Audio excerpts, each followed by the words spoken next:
Whoa, feedback. Can you turn that down? Thank you. Okay, my name's Richard Mann from Computer Science, Faculty of Math. And I got interested in infrasound and wind turbines in 2013 after I read a paper in Canadian Medical Association Journal. And I had Carmen Crowe come here and talk in 2014, 2017. Been working since then on wind turbines. And well, I have today a speaker who's been in this field for 30 years of low frequency sound and noise.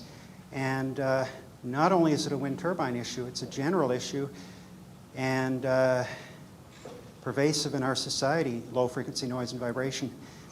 So I'm honored to, I'm not going to go through her bio except to say she's been working in 30 years in this field. I'm honored to present Mariana Alves-Pereira. Thank you. Thank you. Alves-Pereira, I'm going to say it right. Okay, thank you. Thank you. So I'd like to thank Professor Richard Mann for inviting me to Canada. This is the first time I am in Canada. Okay, let me try and get this going properly. I'm dedicating my talk to Ms. Stefana Johnston, who's an extraordinary Canadian citizen. I had opportunity to speak with her and communicate with her starting in 2012. I'm very sorry about her passing last year. And of course, I have to put my disclaimer slide on so that people understand that I have no vendetta against industry. Our focus is science and science alone, so there's no hidden agenda here against industry or any other sort of hidden agenda other than science. So let's start with the presentation per se. In medical sciences, there are 4 classes of agents of disease: biological, chemical, psychosocial, and physical. Infrasound and low-frequency noise falls into the physical category of agents of disease. That is why we thus must look at what it means, this infrasound and low-frequency noise, what it means in terms of physics. So, it is an airborne pressure wave. It hits your body as a pressure wave. Whether you hear it or not, that's what infrasound and low-frequency noise or acoustic phenomena are. These pressure waves can vary in amplitude and time, they can vary in amplitude, and they can vary in frequency. So it's not like a static system where you're getting plummeted with something that's static. It's a varying agent of disease that can plummet you. The World Health Organization calls this inanimate mechanical forces. So noise, according to the World Health Organization, are inanimate mechanical forces, nothing different than if you're near a boxing ring getting plummeted by a boxer. So that's our physical definition or characterization of this agent of disease. Now let's talk a little bit about frequency. What does frequency mean? When we have a wave phenomenon, be it noise, be it radiation, we consider this distance between the peaks. When we have low-frequency acoustics, low-frequency noise, the distance between the peaks is much larger than when we have audible sound. As an example, humans hear very well at 3,000 hertz. In fact, the human baby cries at 3,500 hertz. So as a matter of survival, humans need to be very aware of sound at 3,500 hertz. At 3,500 hertz, the wavelength, so the distance between the peaks, is in the order of centimeters. That's why we can hear it. When we go down to 20 hertz, which is the limit or considered to be the limit of audibility of humans, 20 hertz, this wavelength is 17 meters. So the distance between the peaks at 20 hertz is 17 meters. Now consider that rule of thumb. If you want to make an acoustic barrier to protect you against noise, rule of thumb is that the barrier has to be of the thickness of the wavelength. So when you're talking about 20 hertz, and if you really want to protect, you'd need a barrier of 17 meters thick. All right, maybe you have really great acoustic materials, and so what, 10 meters thick? It's still not a good thing. Okay, so this is one of the huge problems that we have with infrasound and low-frequency noise. The wavelength is so large that we really don't have a nice way to protect against it. because the public is, Does the barrier have to be, in the barrier be empty, or does the barrier have to have something? well, ideally it would be better if the ideal barrier, but again it would have to be like an igloo, right? So it's not just a thing, would be if you have a vacuum. Because, right? Because, you know, you don't have the elastic medium where but that would be the ideal thing. Right, so most of the public is very familiar with radiation. And we know that there is an electromagnetic spectrum, and we know that we as humans only see the very small visible part of the electromagnetic spectrum. But look at the electromagnetic spectrum where we don't see. We have it all segmented. X-rays, infrared, TV, radio, we have it all segmented. Compare now with the acoustic spectrum. The acoustic spectrum is divided into 3 lump sectors: infrasound, audible, and ultrasound. Here consists for science one of the major problems in studying the health effects of infrasound and low frequency noise. All of this is in a huge bag called infrasound. We know that 2 hertz affects a certain type of tissue. 4 hertz affects a different type of tissue. 8 hertz affects yet another different type of tissue. We have not segmented the acoustic spectrum as should be segmented if we want to study the health effects. Look, up in the UVs, the UV radiation everybody knows about, right? Be careful with the sun. UV radiation itself is separated into UVA, UVB, and UVC. That's how segmented we have the electromagnetic spectrum. Not so for the acoustic spectrum, and this is what causes huge problems when we want to study the biological effects. So what is it exactly that we hear and don't hear? What we hear is a combination of frequency and amplitude. There are combinations of frequencies and amplitudes that we do not perceive through the auditory system, and there are combinations of amplitude and frequencies that we do hear through our auditory system. Notice here, as the frequency goes down, we need higher and higher energy to actually perceive the sound. Okay? So because our auditory system is so nonlinear and so variable, when back in the beginning of the 20th century, we were trying to protect people against deafness. Here comes, you know, the beginning 20th century industrialization. The world wars also produced a lot of industrialization. We had a lot of people working in a lot of noisy environments. We had to protect their hearing. And so, also the telephone, in the early 1920s, the telephone also came along, and that induced scientists to focus only on what we hear. Only. Why do I need, I'm developing the telephone. I don't care about infrasound. We don't talk in infrasound. Who cares about infrasound? Same goes for ultrasound.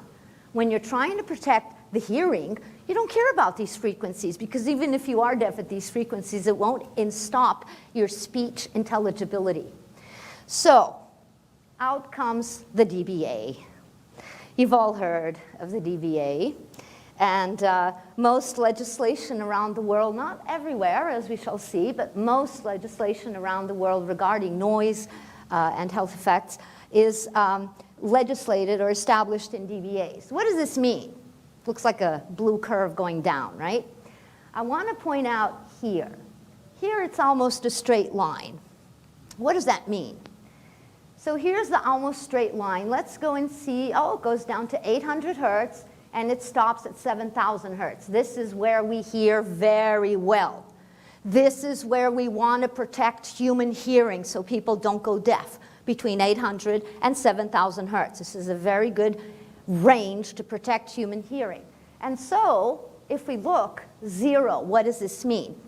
If we're measuring with the DBA, within the 800 to 7,000 hertz range, the difference between what we get on the machine and what is actually there, the difference is 0. Great! This is what we want. We want to, in the range of the hearing, we want to really evaluate how much is there so that we can protect people. The DBA was developed to protect hearing, and it is a good thing for protecting hearing. It is, however, totally inappropriate if you want to measure infrasound. At 10 hertz, with the dBA, at 10 hertz, the difference between what I'm measuring and what is actually there is 70 dB. 70 dB. So I propose to you, imagine you have a speedometer on your car, right? And it's 70 kilometers per hour off. So meaning you're stopped and it says you're going 70 kilometers an hour, or the other way around. You're going 70 kilometers an hour and it says you're stopped. My colleagues and I have had enormous discussions about whether I should call this a reduction. Is there a 70 dB reduction when you measure with dBAs at 10 hertz? I don't call it a reduction. I'm a physicist. I want to measure what's there. The 70 dB, for me, it's an error in measurement. I have a 70 dB measurement error that I'm using to quantify infrasound. So I think by now it should be very clear why it is that I do not pay any attention, scientific attention, to any paper that comes out claiming to evaluate infrasound in dBAs. Whatever they say, if it's at 10 hertz, you'll have to put on another 70 dBs to actually get an idea of what's actually there. So the dBA is not how one should be evaluating infrasound and low-frequency noise with. The option is the dB linear. Notice, at 1 hertz, the difference between what I'm measuring and what's actually there is 0. At 10 hertz, the difference between what I'm actually measuring and what is there is 0. At 100 hertz, it's 0. The dB linear is what allows you to quantify the infrasound that is there. And only after quantifying can we move along to start getting dose-response relationships. How long can a human be exposed until there's harm done? And then we get permissible exposure levels. But not with dBAs. Forget doing infrasound with dBAs. It's a ridiculous scientific proposition. So this is an example, courtesy Stephen Cooper from Australia. This is a visualization of the acoustic environment measured around a wind power station in Australia. So you see the two bars on the right. The one on the inside measures dBAs. Notice it will never go over 40 dBAs in this situation, this example. This bar is giving you the dB linears. It's giving you what you are actually exposed to, what your body is being exposed to in this environment. The dBAs will tell you what you can hear, but the dB lens will tell you what you are actually exposed to. And notice the dynamics of this. It's not like a set tone, bah. No, it's varying all the time. So this is our agent of disease, constantly varying in amplitude, constantly varying in frequency. And of course, hopefully not measured in dBAs, because otherwise you get absolutely no sense of what's happening in your environment. So, I think I have to give one more because there was a movie thing. This is an example where I'm going to show you the difference between these dBAs and these dB linears. This example comes from a wind turbines were placed in a mink farm. This is in Denmark. Maybe some of you have heard of this. So the wind turbines began rotating in 2013. The home was abandoned in 2015, and the farm closed down January of this year, given the enormous amount of death of animals. So we actually measured in 2 locations. In the interest of time, I'm only going to show you the results of location 2. So we measured in here where the animals used to be kept. This is what legislation tells you to measure. Oh, I forgot one more thing. By a curious set of events, circumstances, we were able to measure without the wind turbines rotating, which we documented with video, so they were stopped. And then we went back and measured them with them rotating. So the red bars are the dBAs. The red bars is what legislation demands that you measure near wind turbines. As you can see, with them rotating or with them rotating or not rotating, the dBA levels do not change that much. But the dB linear levels, look at what you're exposed to, that you're not exposed to when they're not rotating. This is not reflected, as you can see. It's not reflected by these red bars, which are the dBA measurements that are required by law. So you're being exposed to all this stuff, but by law, you're really only being exposed to this. So again, this is called a 1/3 octave band analysis. It is the average of a 10-minute measurement. This is the same 10-minute measurement. This is the new way of doing things. So what we have here that we don't have before, time. Along this axis is 10 minutes, 600 seconds time. We don't have factor time in the other images, if you'll notice. There's no time here. Here we have time. Again, same exact data, without the wind turbines rotating and with the wind turbines rotating. Now, of course, the higher you get with the yellows and the reds means there's more acoustic energy existing in this environment. Another thing I'd like you to see is that none of these, or rarely do we find a continuous line. If it were a continuous line over 10 minutes, it would be something like, it's not continuous. Sound familiar? That's what we get to see when we do analysis scientifically and not just by what legislation requires us to do. We don't get this information if we do it according to legislation. So this is the exact same data again.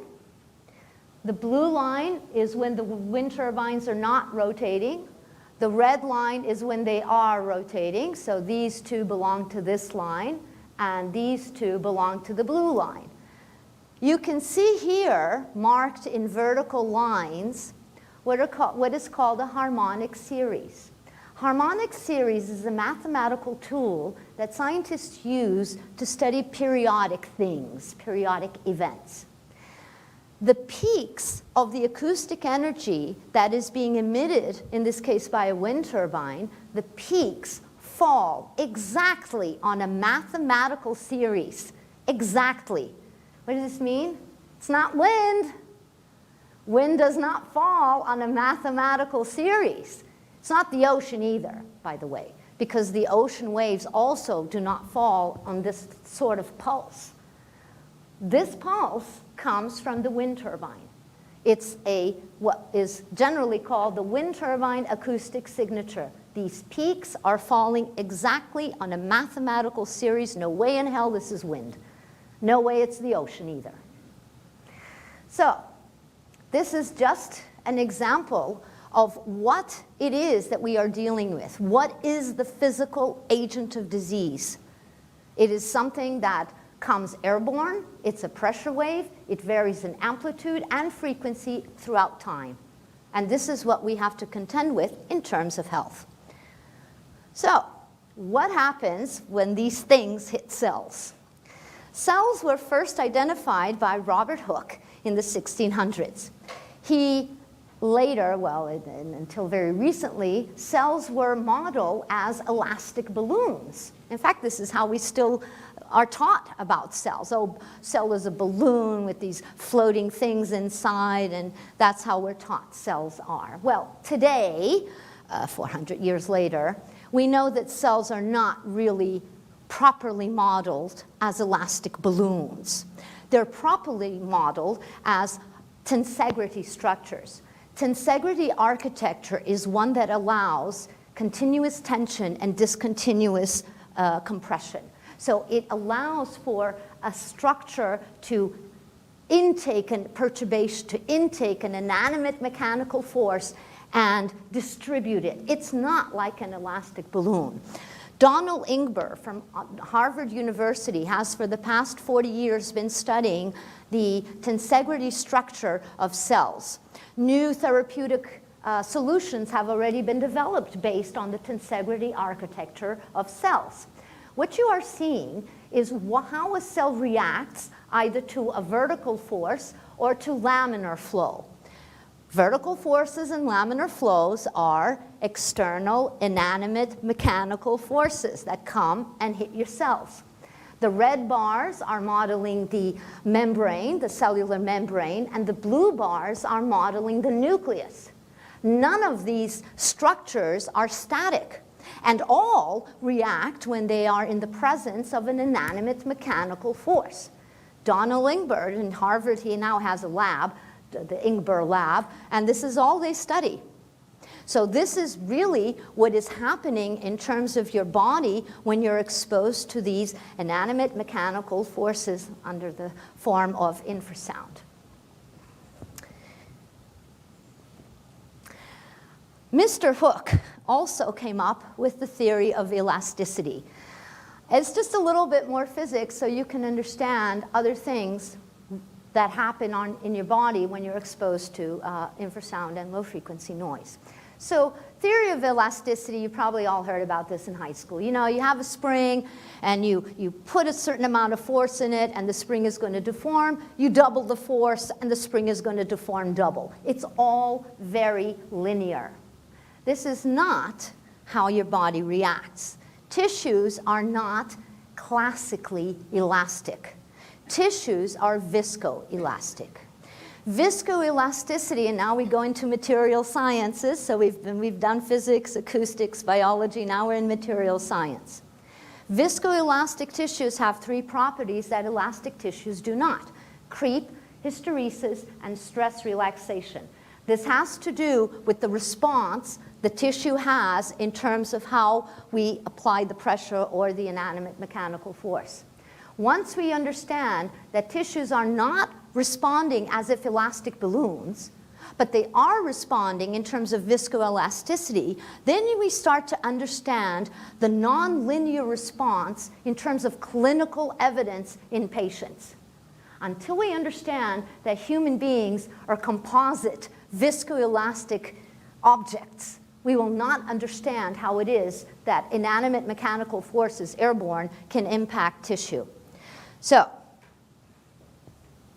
that's my little spiel on physics and cells. I'm now going to start entering into the history and health.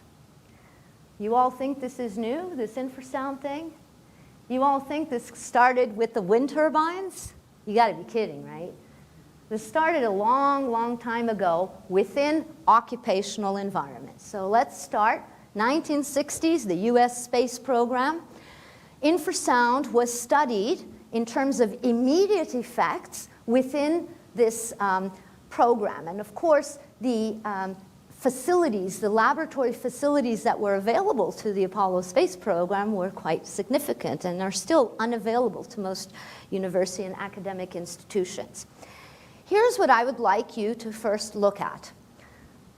These are 5 people that were put in chambers. We'll see now what they were exposed to, but this is what they came up with. Immediate response had to do with respiratory problems, gagging sensations, awareness of chest wall vibration. So now I want you to look and see how long these men were exposed. 2 minutes, 1 minute, 25 seconds. But look, they were exposed, the dB range, it goes from 95 to 122 dBs. In each of these cases, these are very, very large amplitude levels, very large. And look at the frequency range. It's not even tonal. It's between 8 and 1,000, but we know that the maximum dB is at 100 hertz, and for 2 minutes, this is what happened to the people. Again, for 1 minute at 40 hertz maximum, 40 hertz, look at what happened to the people. These are immediate effects. They're absolutely immediate effects, and they're coming on the heels of minutes of exposure. But I know we're all here because of the residential wind turbines. Please note, these levels are nothing like what you get in your homes. Nothing. The levels in your homes are much lower, but then they don't go on for 2 minutes, do they? So, what did the Soviets do during their space program? They had a different approach. They exposed dogs to an hour and a half to 2 hours of broadband noise within the space program, you got to believe that's infrasound and low-frequency noise we're talking about. And they sacrificed the dogs and went to see what happened in the tissue of the lung. This is a most incredible experiment because they found in the lung tissue of the dogs hemorrhages that were 3 millimeter wide. And if they increase the amount of energy, the hemorrhage doesn't get bigger. You have more 3 millimeter hemorrhages there. This speaks to the resonance of lung tissue in relation to what they were exposing these dogs to. You don't get bigger hemorrhages, you get more of them, all 3 millimeters in diameter. It's a very interesting experiment. Moving along, let's go into the 70s, into OSHA.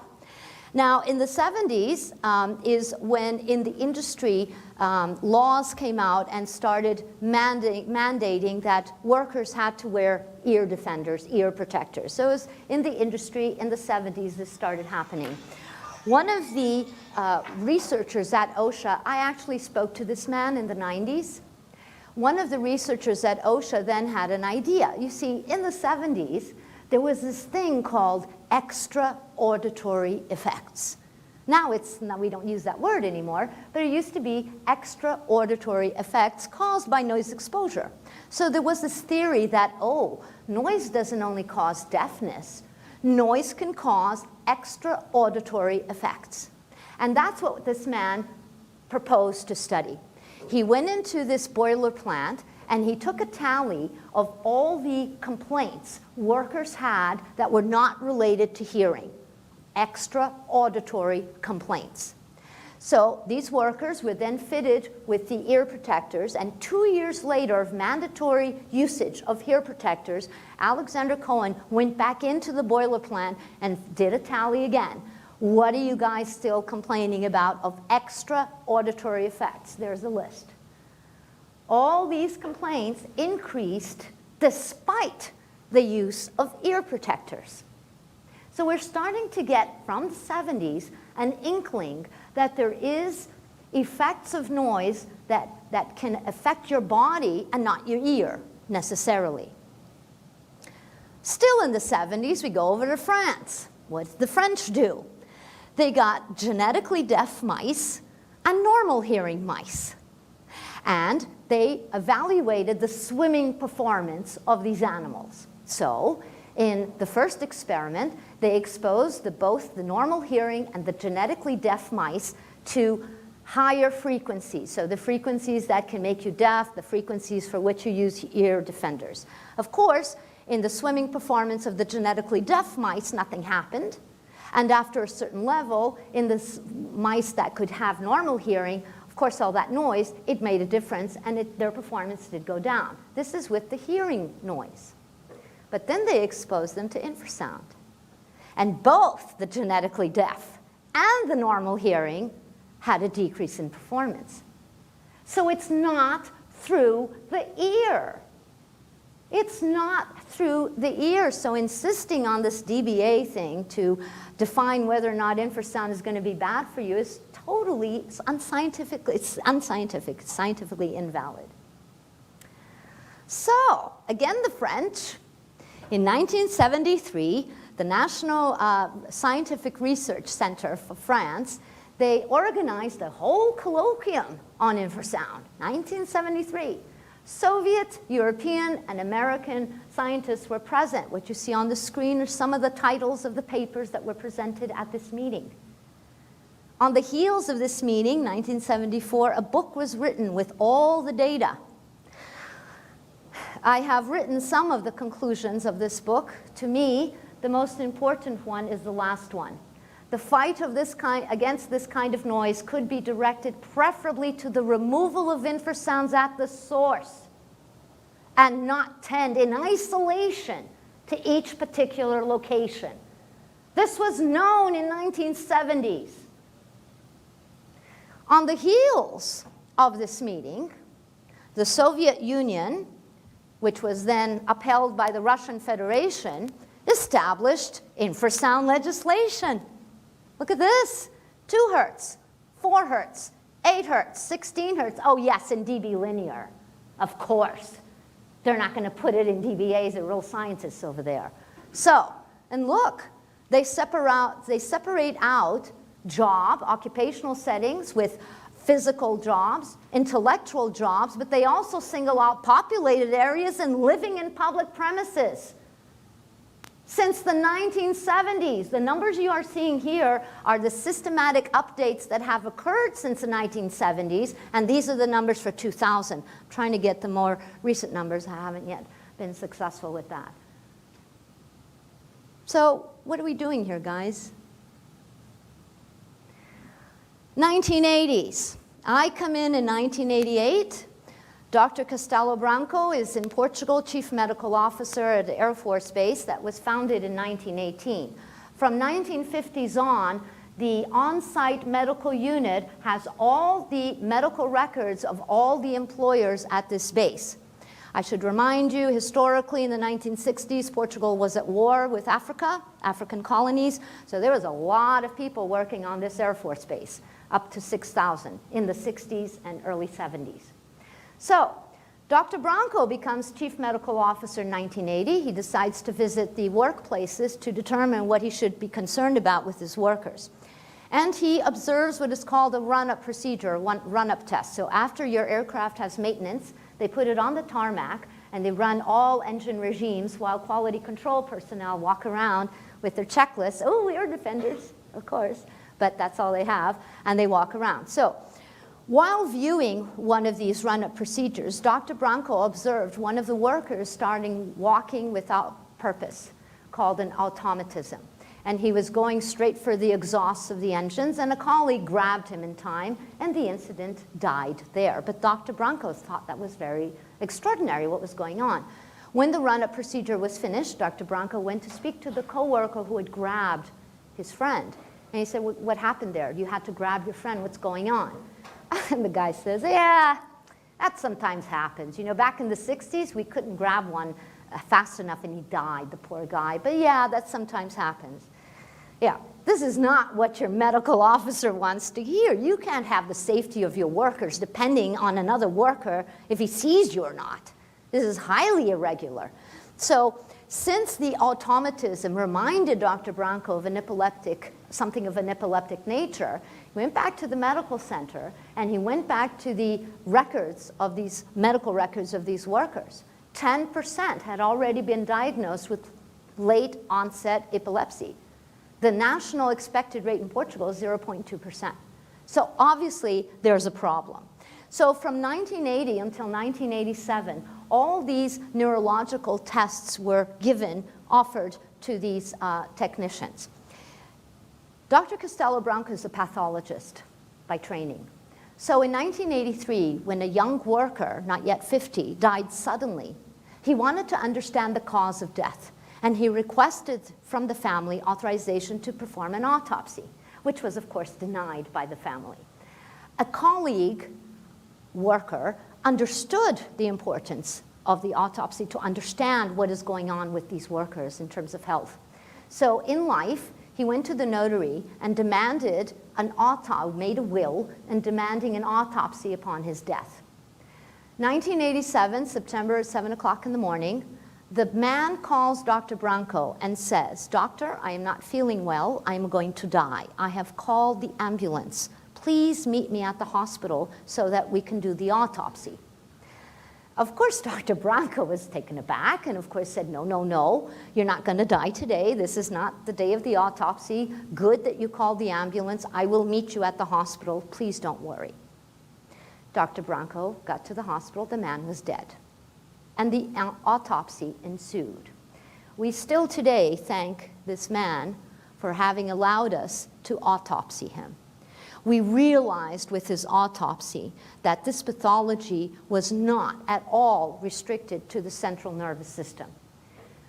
You have to understand this team has been working on this for 30 years, so there's only so much information I can give you in 50 minutes. One of the features, very abnormal and unusual features we found, was thickening of the pericardium and thickening of blood vessel walls. The pericardium is a very thin sheet that surrounds the heart. And it is divided, so this is the heart part. Here's the pericardium. This is the pericardium that we found that was highly abnormally thickened. With time, a cardiothoracic surgery team joined started collaborating with us. And people who were recommended for cardiac surgery by the national healthcare system, so unrelated to us, the team was collaborating with us, and with the obvious ethics approvals and patient consents, we were allowed to study the pericardium of some of the people who needed cardiac surgery. Now, you understand that to cut into the heart, you need to cut the pericardium, so it's not like we're doing anything out of the ordinary, but that's how it goes. So, when we take pieces of the pericardium, both these men have cardiac disease, both of them. This one does not have cardiac disease caused by noise. This one does. Notice that the scales of these two micrographs are exactly the same. This is not amplified so you can see better. Where there should be a structure that is this thick, actually in infrasound and low-frequency noise people, the structure grows to be at this thickness. We actually know what happens. One of the layers breaks in two. This is the fibrosa, so now it sandwiches a new layer of loose tissue. I could talk about this for an hour. I won't. This is a very interesting biomedical and biomechanical thing going on here. But this is what happens to the pericardium. It gets thick. Do we have to have cardiac surgery to see whether or not we have a thickened pericardium? No, of course not. And if you did, I wouldn't even suggest it, for God's sakes, right? We can have an echocardiogram.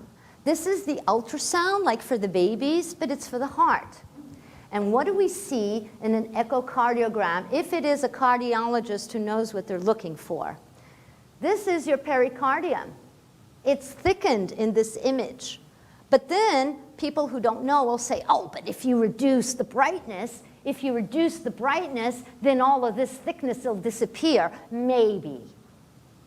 If you have a thickened pericardium due to abnormal collagen growth, it's not going to disappear just because you lowered the brightness on the image.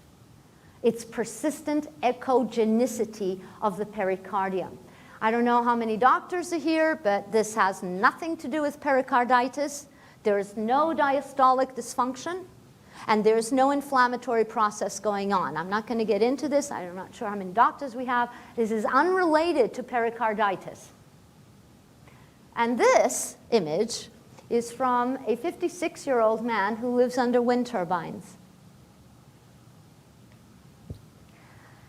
In 1992, we began having animal models exposed to infrasound and low-frequency noise in the laboratory. Guess what we found in their alveoli, which are the respiratory structures? Thickening. Again, the scales of these micrographs, the scales of these micrographs are the same. So look at the thickness, increased thickness in the alveoli. Collagen is what's being produced to explain or to produce this thickness. It's being produced by collagen. Here we have the blood vessel in a rat from our laboratory. Notice the thickness of the blood vessel wall. Here it's in a human. Look at the thickness of the blood vessel wall. Now, what do they tell us about heart attacks, right? You have the blood vessel, usually a coronary, a very small blood vessel, and they say, oh, you're going to have plaque here in the middle, and because you have plaque, the blood flow won't flow, and then it cuts off the blood flow, and you have an ischemic event, which in the coronary could mean a heart attack, right? In our cases, here's the blood flow. The walls get thicker and thicker and thicker, and they cut off the blood flow. And you have a coronary heart attack, an ischemic event, nothing to do with plaque. The end result is the same. You have an ischemic event, blood flow is cut from the coronary. The reason why you get there, if you're in noise, is totally different than if you're eating cholesterol and all that stuff. Can I just add, so there's no atheroma? There's no atheroma, but there is in the regular heart. So it's the collagen buildup. It's the collagen buildup. And you're also saying, and there's no inflammation either. No. Yes, it's mechanical.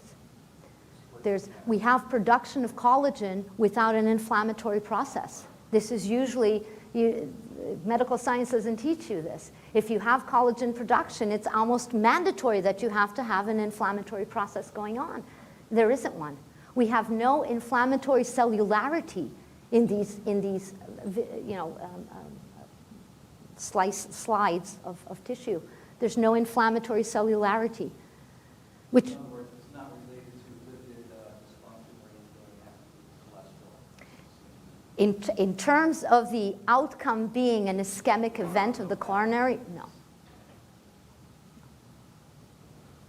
Good. Well, so remember all the respiratory stuff that we saw? Those people back in the 60s who were exposed for 2 minutes and they had gagging and coughing and all of this. These slides I've presented before, and this is the reason why they're all clumped up into one slide, because they've been presented numerous times before. This is the trachea. The trachea is of the rat.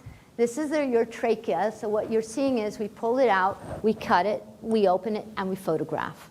So what you're seeing here is the surface over which air flows when you're breathing.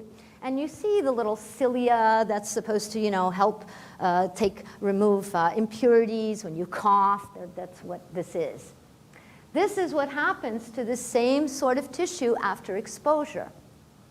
There's no, look, the cilia are gone. These little arrows point to brush cells. That's what's left of these brush cells. I'll give you a more clear example of a brush cell. This brush cell is normal. This is what it's supposed to look like. As exposure starts, you start to see these things are called microvilli, these little things that come up from the brush cell. These microvilli are made of actin. This will become very relevant. Just remember, they're made of actin. And under exposure, these microvilli made of actin, they fuse. And with increasing exposure, they fuse more, and this is a non-viable cell. This is in the respiratory system of rats, in the trachea. This is down in the bronchioles, where they also have brush cells, and it also gets squashed in the presence of infrasound. Why is this so interesting? This is made of actin. You know what else is made of actin? Your hair cells in your ears. They're also made of the same substance as that stuff of the brush cells in the respiratory system of rats. This is your normal hair cells in rats. The spaces that you see is normal aging process. We lose hearing with age. It happens the same with rats. Look at what happens now after they're exposed. Not only do they fuse amongst themselves, they fuse with the top membrane as well.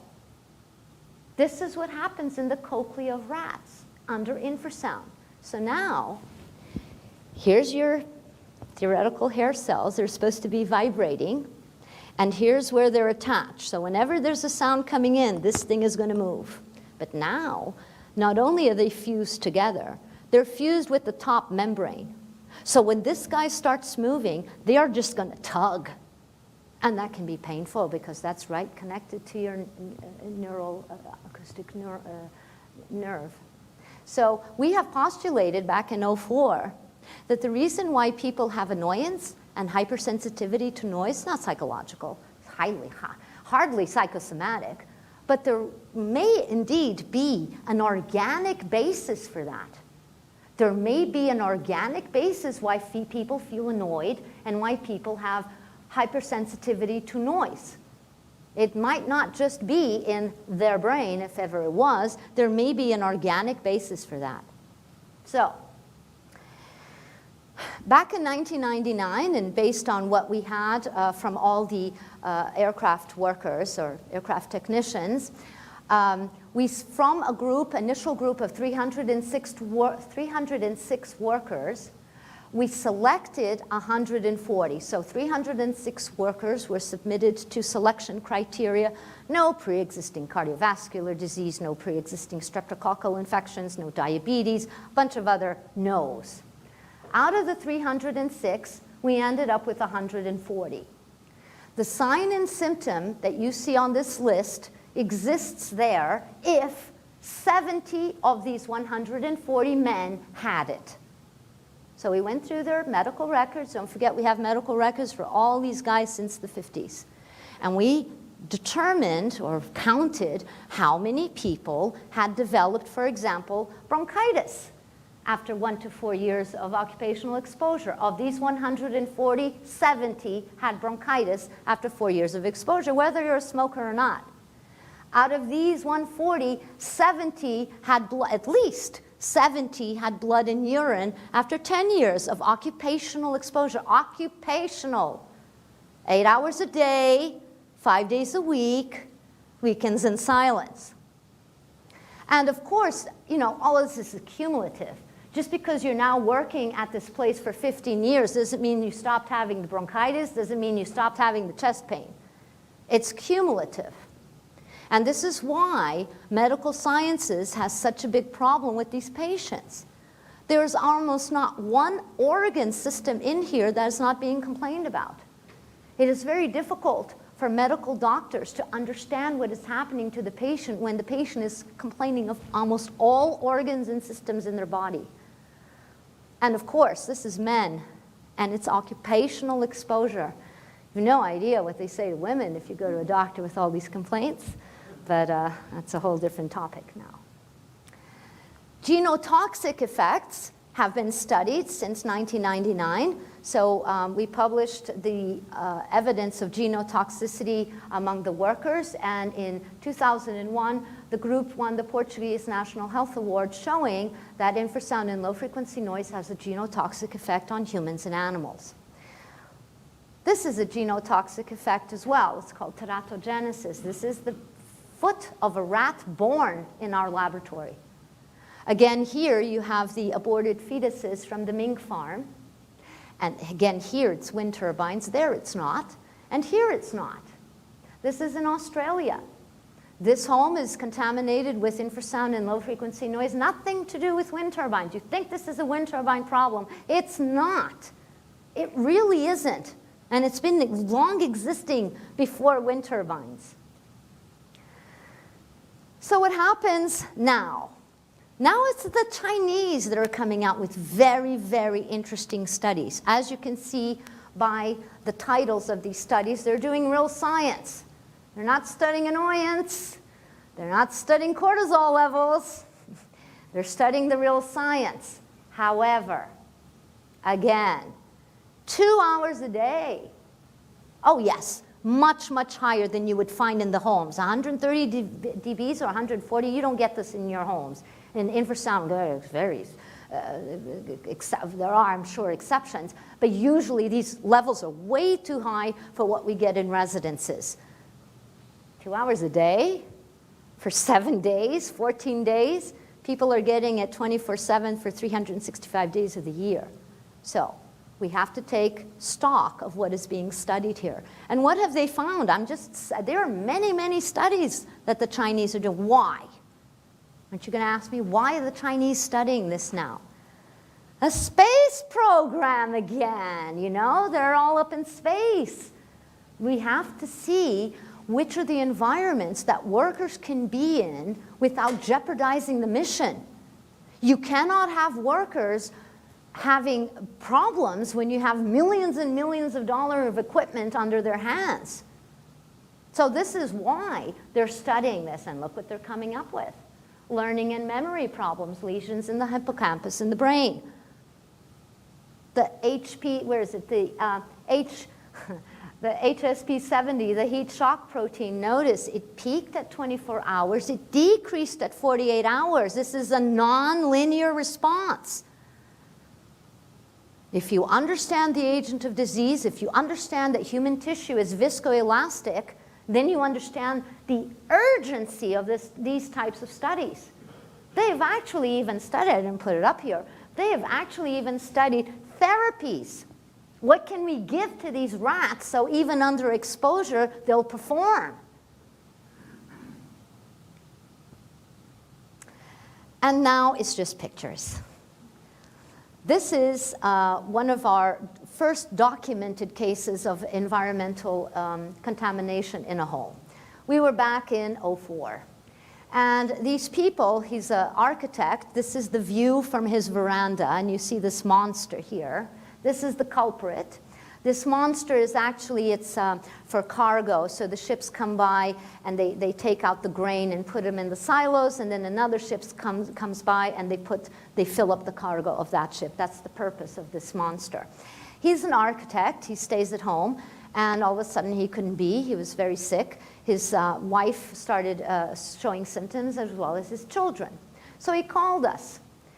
And look, we're used to aircraft and trucks and heavy industry. And we came to this house, beautiful view. Wait, you feel there's a noise? Yes, yes, there's a noise. They were complaining of all the symptoms that our workers were complaining about. So we went in, we measured the noise, and the white bars are the cockpit. The black bars are what we measured in this home. I couldn't believe it. We could not believe it. It's impossible. These levels cannot possibly cause all the damage or the symptoms that these people are complaining about. It's not possible. But we gave them the medical diagnostic tests that we gave to the workers, and they came up positive, even the little boy. And then we understood, oh, wait a minute. These people are living in this. It's not 8 hours a day, 5 days a week, weekends in silence. Not only are they living in it, they're sleeping in it. It's a 24/7 exposure. Oh, yes, much lower than the cockpit, but continuous and during sleep. And the little boy, the mother had already spent her pregnancy in there. So fetal exposure for this child was existent. When I interview people, my first question to any person I'm interviewing is, where was your mother pregnant with you? I need to determine if you have had already fetal exposure. Because if you did, you are going to be more susceptible to infrasound contamination in your home. Your symptoms are going to come up. The onset of your symptoms are going to be before other people who've never had prior exposure. So this was one of our first cases where we understood, oh boy, we got a much bigger problem than just the occupational exposures. Australia, beautiful view, isn't it? What is this? What is this? This man, this family with this beautiful view, they have an infrasound contaminated home. Not wind turbines. Nothing to do with wind turbines. In this case, it's coal mining activities and a coal power plant. Nothing to do with wind turbines. The fact that this man is building a wall around his house speaks to the desperation people are feeling. Now, we know this isn't going to work, don't we? Because look at the thickness. This is not going to stop infrasound. But how desperate, how horribly ill must people be to actually go through the work of building a wall around your home, a wall which won't do anything, even if you do make an igloo over the top. Aha, now we have wind turbines, another infrasound contaminated home. This one is in Portugal. Maybe you might know, it's all over the internet. So initially in 2007, the wind turbines started rotating. The distance was between 200 and 800 meters distance from the home, 200 and 800 meters. This went all the way up to the Supreme Court. In 2013, the Portuguese Supreme Court decided that these 4 wind turbines had to come down, and they did. But while the case was ongoing, the developer put up more wind turbines all over here. So now these 4 are down, and the closest one now is 600 meters, a whole bunch of them, which are not part of this court case. And so, end of story. Unusual. Ireland. This home has been abandoned. Here we have 6 wind turbines at these distances. Here we've got data. So in this particular day, the wind was 5.1 meters per second southwest. Here you have what legislation would tell you to measure. So it's well below 30 dBAs, so in theory, everybody'd be fine. But of course, this is the dB linear. This is the actual acoustics that you're being exposed to.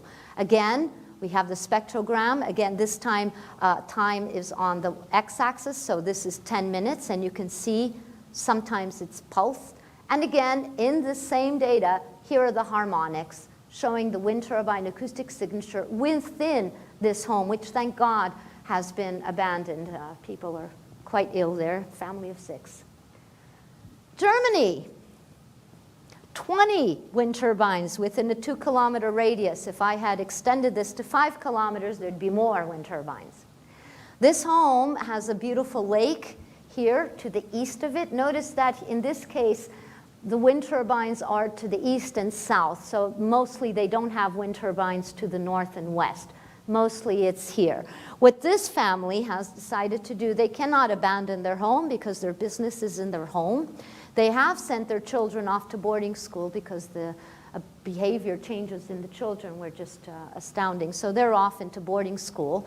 This used to be their master bedroom. You could see the lake from these windows. And of course, to run away, they can't live in this bedroom anymore. They had to abandon it. So they made, deep down in the cellar, they made what we call the bunker bedroom. So we have measured simultaneously, because our equipment holds 2 microphones, we have measured simultaneously in the bunker bedroom and in the abandoned bedroom. Here you see in red, it's the abandoned bedroom, low wind, and blue is the bunker bedroom. Here's high wind. The red is the abandoned bedroom, and the blue is the bunker bedroom. This peak, which is that peak, it's at 8 hertz, limited by Russian legislation, 8 hertz. The other peak is at 12. Russians don't speak about 12, they speak about 16. Presumably, lots more testing would have to be done. Presumably, this is the reason why these people can't be in this bedroom. It's these peaks that survive wind. In theory, it has to do with the resonance of the home. Again, we're talking about meters and meters of the wavelength. So, and this is Huron County, Canada. So the yellows are wind turbines, and the reds are homes. And this is 15 kilometers. So, you know, I looked at this and I thought, what am I going to do, an individual study of each home to see exactly, compared to what we saw in the abandoned homes. These homes have it all the way around. The German home only had east and south. There are homes here with all cardinal directions are covered by wind turbines. Oh, and then they tell me the people here are really sick. Is that supposed to be surprising to me? The people here should leave their homes if they wish to not be sick. Or at least buy a camper. Buy a camper and get out of your house on the bad days. Don't sleep, at least once a week, don't sleep in your home. When you are sleeping in an infrasound contaminated home, your cells during sleep do things that they don't do when they're awake. And when you're doing this in an infrasound contaminated home, you're sleeping plummeted by inanimate mechanical forces. So, I hope you liked my depression presentation. I hope it wasn't so depressing, but informative. Thank you.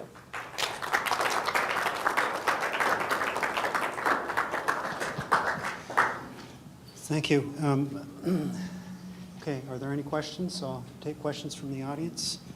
Okay. Hold on. Let me just give you the microphone so you are on record.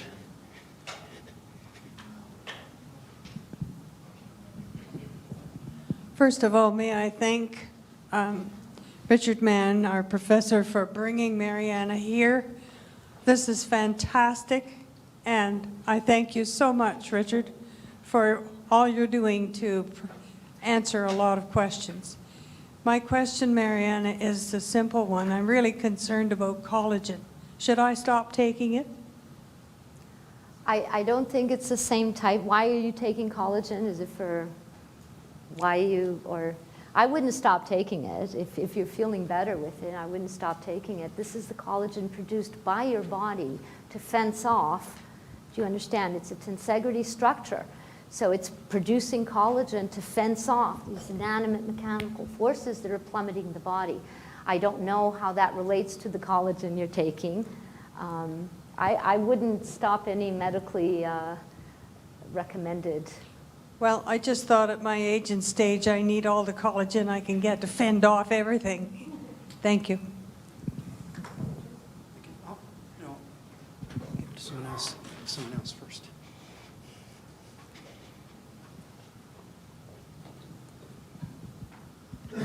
Hi, Mariana.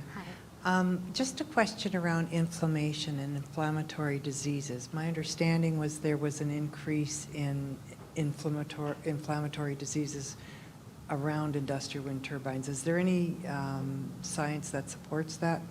Well, what does happen when people are exposed to residential infrasound is it affects your immune system. Okay, so the actual response to the infrasound low-frequency noise appears to not have an inflammatory response to it. But if your immune system is down, you can get a lot of little inflammations, particularly in skin. Got a lot of skin things going on in people who live in infrasound-contaminated homes. Skin things, conditions that do not respond well to the normal therapeutics. So there is inflammation, because there can be inflammatory processes going on because of your depressed immune system. The production of collagen in the body is not an inflammatory process.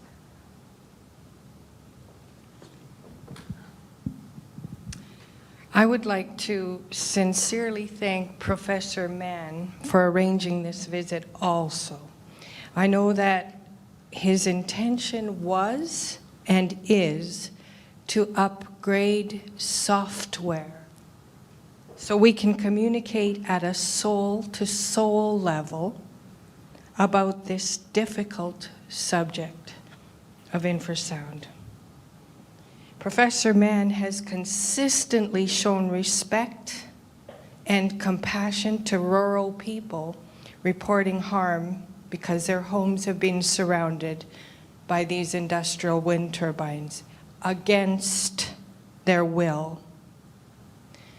So now I have a question for you, Dr. Alves-Pereira.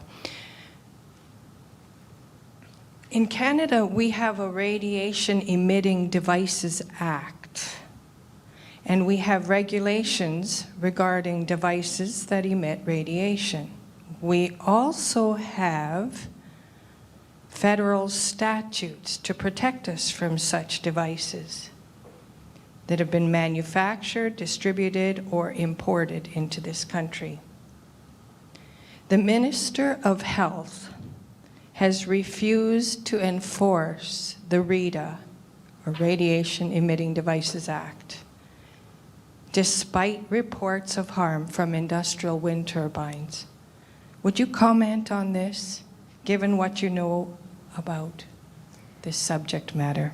Well, I think first we have to make very clear that when one says radiation, generally one is referring to electromagnetic phenomenon, generally.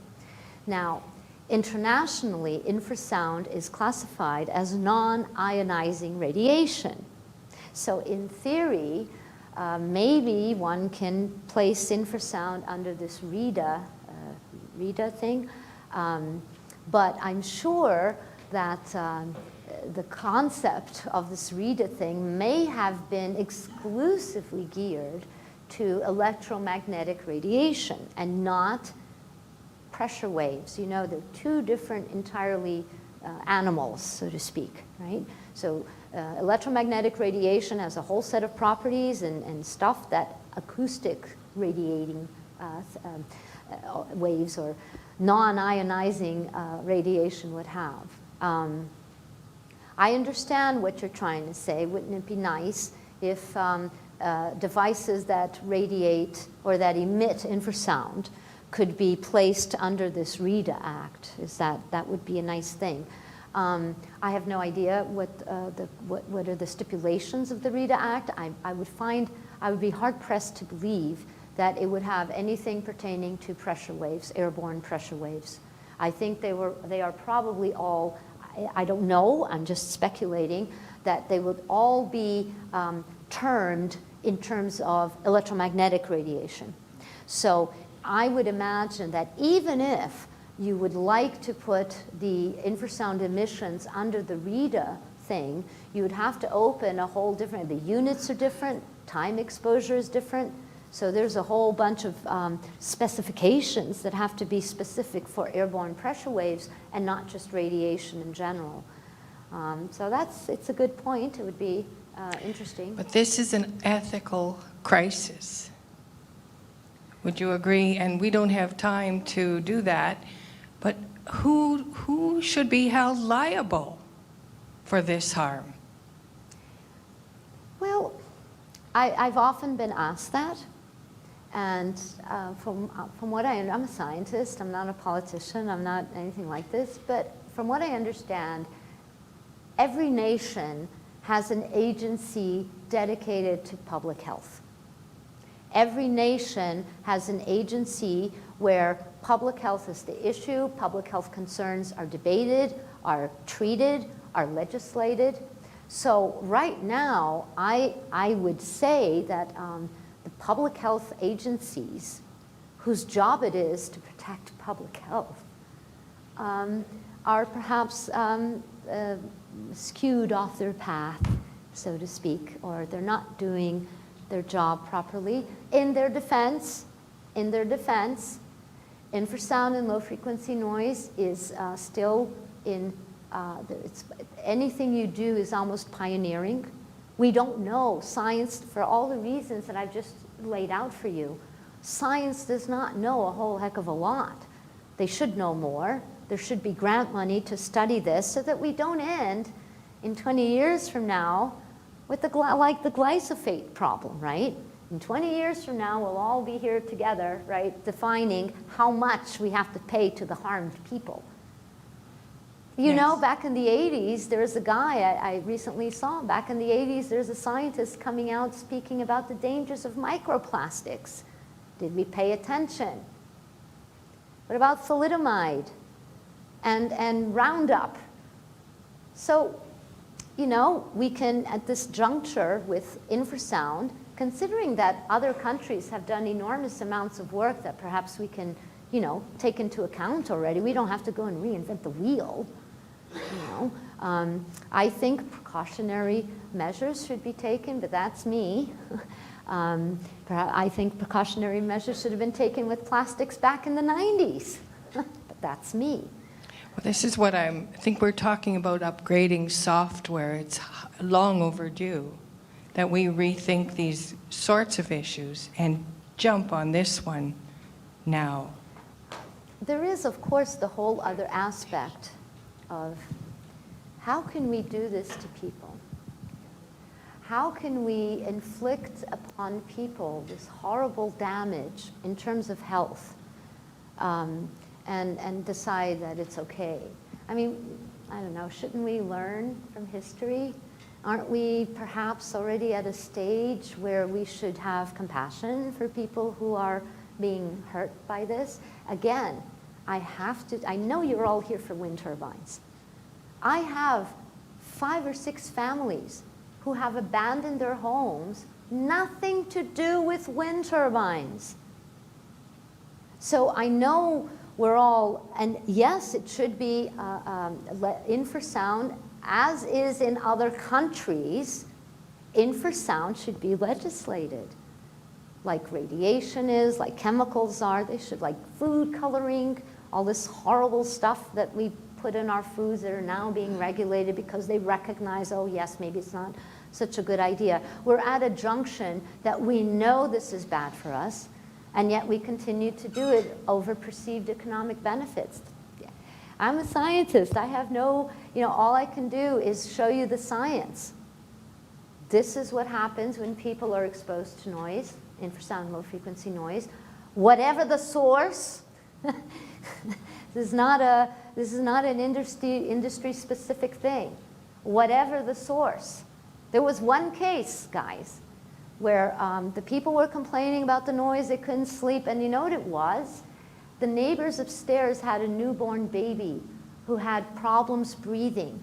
So there was a machine brought into the baby's room to help it breathe. And this machine made noise for the people downstairs. It was like a muffled, low-frequency noise, and they couldn't sleep. Took them months to find out what it was. Months. This is not a wind turbine problem. Wind turbines have brought this issue into the forefront again. But it's not a wind turbine problem. So I think we should legislate. We should first make studies, because then we can't just go off legislating half-cocked, right? We have to legislate it properly. So we should first legislate based on science and maybe look at countries that already have legislation so we don't reinvent the wheel. But there are horrible, horrible situations. And again, it's not only wind turbines. And it's all the same. The symptoms are the same, the exact same, all over the world. As I've often said, unless people are suffering from a collective hallucination, how can people from Japan be complaining exact same symptoms as people in Ireland, Australia? You know, this is an issue. It's a societal issue, not a wind turbine issue. It's a societal issue that should be resolved quickly. Thank you, Mariana, for your presentation. I have a clinical question. What would you recommend that GPs do in terms of a battery of tests besides echocardiography and health history? Are there other non-invasive tests that could be used as a screening tool for those of us who are exposed? Yes. One of the ones I like very much, it's the breathing test. So it's a normal lung function test, but on top of the normal lung function test, you provide the patient with the PCO2 neurological response test. And what is this? I like to explain this because it's a simple, non-invasive test that can be done, and already you can take a pulse of what's going on. You know, like the knee-jerk reflex that everybody knows, right? We have a similar reflex in our body that is controlled by the brainstem, the neurological breathing, the neurological control of breathing. It's in the brainstem. When we are exposed to a little bit more CO2 than normal, our brain tells our lungs to hyperventilate. We have no control over this. If we're exposed to a little bit, and you know who knows about this? Cave explorers. People that explore caves, sometimes they fall into pockets of CO2. And what happens is they start hyperventilating. It is out of their control. In our patients, this reflex is gone. The PCO2 test will, under controlled conditions, computerized and all of this, will expose the patient to a little CO2 to trigger the reflex, and it does not trigger. Okay? So this is a simple, besides the echo, it's a simple way to verify whether or not. And so you have to understand, in the 1980s, we did the brain MRIs on the workers, and we found brain lesions in the brainstem. In the 90s, our lung doctor said, hey, if you've got lesions in the brainstem, why don't you check their breathing centers, the neurological breathing centers? And they're not working. So you have to understand the sequence of events. We didn't go out looking for this. The lung doctor said, oh my gosh, if you've got lesions in the brainstem, for sure, the neurological control is affected, and it is. And so now we use this test, that was for the workers. We use this same test for the people who are exposed in home to this contaminant. And it comes up like this, so their reflex is impaired. And so that's another, and it speaks to the existence of brain lesions, right? One of the, I don't know if you've, I'm in Canada, I'm sure you have. The Havana diplomats, yeah? Well, the Journal of the American Medical Association came out with a paper, right, that they studied these people. University of Pennsylvania Medical Center, yay!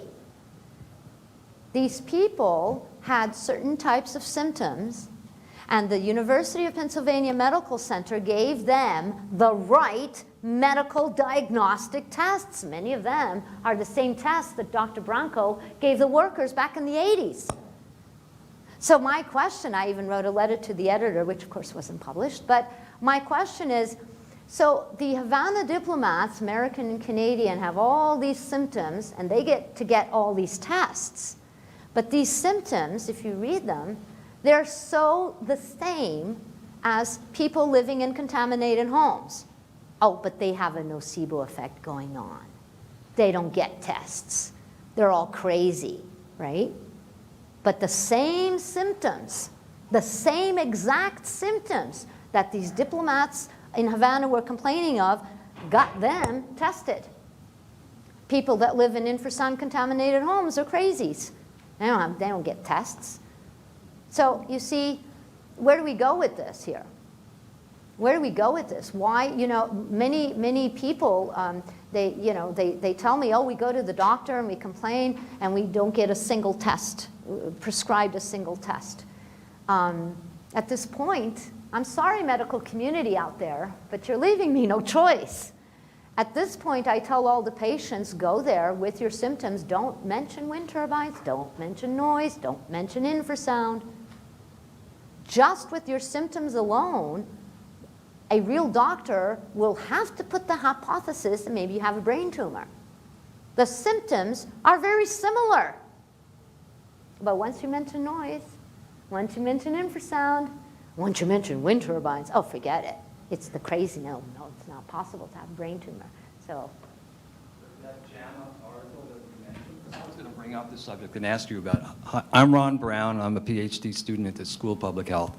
By the way, I've gone out to Huron County and I've talked to some people out there. So what's interesting about the Cuba situation is that's a high-profile international situation that could draw attention to this problem if it's handled the right way. And that's why I wanted to talk to you about this. So you say you wrote a letter to the editor. I feel this is a golden opportunity to do some more follow-up like that, to demand testing, on-site testing, because you have the diagnosis of the people, the brain lesions, the cognitive impairment. You are the expert in vibroacoustic disease, and I've been following your research for several years. You can relate that to the infrasound problem.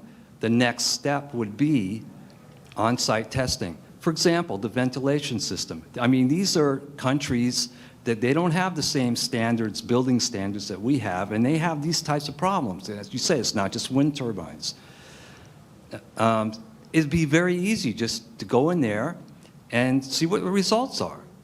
And if the results are positive, this could be very transformational as far as bringing attention to this problem.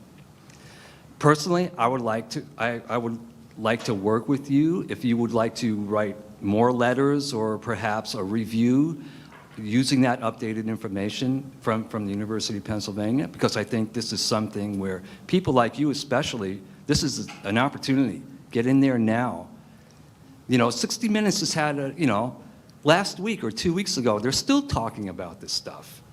And then I talk to some of the professors around here, and I bring this up, and they say, well, it's espionage, and it's like, and I'm thinking, come on, they don't know the background of the vibroacoustic disease the way you know it, and so would be a good time to bring this out. Maybe I'll talk to you later. Thanks. I have often suggested, for example, people that know, but then we get all of these people that know, like say there's a wind farm that's planned to come. And it's not yet decided if it's going to come or not, but it's maybe coming. All these people who live around there, they should be tested immediately so that we have the baseline before. Now, we've done the acoustic testing. These are called, in Holland, they're calling them the zero measurements. So before the things come, whatever they are, airports, wind turbines, whatever they are, gas pipelines, wastewater treatment plants, ports, big transportation hubs, all of these are sources of infrasound that can contaminate homes. So before they come, you get the infrasound measurements and you get people tested. If it's wind turbines, within 5 to 8 months after they're there, if you get these people tested again, they'll start showing up problems. And then a year after that, if they remain, of course, my thing is get out of there. Do not stay in a toxic environment. Do not stay in a toxic environment. I cannot say this enough. You know, even many people, and it's heartbreaking because you see, you have these families who are ill, and they go to the doctors, and the doctors prescribe whatever it is they want to prescribe, and then they send the people back to the toxic environment. How is this? You understand they'll never get better because they're still in this toxic environment. No matter how much medication you're going to give, it's always there. So again, if people want to stay, at least you could, you know, get your medical tests so that you can show the evolution of harm. And you will be able to show the evolution of harm. Not if you're measuring cholesterol. You know, you have to get the right tests because, it has to be the right test. So. Okay, Ron Brown, I've never met you. Yeah. You've been on the outgoing emails ever since I sent to Huron County Health Unit, since 2016. And I think the time for testing on humans is over. We've done enough testing. I went to Huron County with Mariana, and we saw the results. We can't stand by and let this keep going. We can't do any more testing on people under wind turbines. We're done with that. Not only that, the Huron County health records have been locked for 10 years. They're under embargo. We got a problem here. Houston, we got a problem. Okay, so I'm just going to say that. Because if we had the concern to come here and talk to me in 2013, when I entered this field and I looked everywhere around me, nobody would talk to me, and information was kept secret from me in Huron County. I was not made aware that Huron County, Dr. Erica Clark, I will name her, she was made a professor, visiting professor here, and she wouldn't talk to me. Nobody will talk to me. Okay, so there's a problem. I sent to her and I sent to Dr. Bukout and I warned her in 2016. I said, it's your responsibility to take care of the citizens. And guess what? They do an investigation. And in that investigation, all the people that participate in that investigation, their records are now sealed. Okay? Those records were sent and published to the CMAJ blogs by Polly Summer. She published them. 2016. Nothing's been done for those people. They've been there hoping that the health board will fix the problem, hoping that University of Waterloo will fix the problem. And I went to the top authority university and I said, I want to see the health investigation report that was supposed to be done. They told me that's confidential. I went to Health Canada. They told me their data collection was confidential. We have a problem. We have to stand up. We have to do something. Mariana's a scientist. I'm not a scientist. I'll do whatever I have to do that's morally and legally possible to stop the wind turbines and continue the investigation that Mariana has done and has found in all other areas of public health. We now have the science and we have the moral authority to take on this problem, and I will not accept any future blockages. Zero. Okay, thank you. Now continue. Yeah. Thank you, Richard. Marianne, I have a medical question, two medical questions for you. One is the similarity between the formation of calluses and with the tissue thickness. Are the cells, do they have bidirectional electrical pathways to the nervous system? I'm just wondering how they grow. In other words, the sensory system detects rubbing in the formation of calluses, and those signals go to the brain, and the brain sends a signal back to the cells to change, basically. Is that the process, or do the cells by themselves decide to alter themselves, grow? Well, that's very interesting and That's a tough question, I think. Yes, we don't know. Yeah. The end result, we don't know that in almost any pathology. We don't know how it all works really, right? What I can say is that the organization of collagen in growth in response to infrasound. So when you have wound healing, the collagen that is formed with wound healing, it's, you want to put out the fire. So there's no organization of the fibrils of collagen when it's quick wound healing. In our cases, the collagen that we see, they're very well organized. It's not a wound healing thing.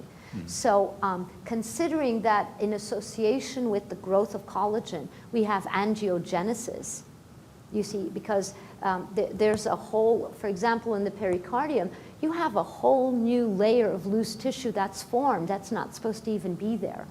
So, and we sort of call it a waylay station because the pericardium, and then we talk about fascia. Are you aware of fascia? Fascia is an organ of the body that covers the body from your skull to your toe. And it's the packing material. You know, when you open up an animal, the white stuff, the packing material, the connective tissue, if you want, it's now not just viewed as connective tissue, just as cells are not elastic balloons. Fascia is now considered an organ of the body. It is what coordinates a lot of what happens in the body. Every organ is covered by fascia. Fascia has a very big role in the immune defense. It works as a shock absorber in terms of the body. So pericardium is part of the fascia. So the fact that the pericardium is growing, angiogenesis, it's neogenesis, there's even growth of tissue that's not supposed to be there in theory, well, not under. So I do like, and I have thought about the callus thing. It is similar in terms of if you think of rubbing, the callus is going to form from rubbing. This is an inanimate mechanical force. And of course it's going to get thicker. Any structure, if I stood you up here and I shook you, the first thing you do is grab on. What is this called? Maintaining structural integrity. So this is basically what the cells are doing. Other features I haven't shown. It's 30 years of research in 15 minutes. It's not going to happen. But one of the things that we've seen, there are when you have two cells, cells are joined by desmosomes. Cells are joined by desmosomes, normally one or two. In our cells, we see lines of desmosomes. The cells are really trying to keep their structural integrity under the architecture of tensegrity structures.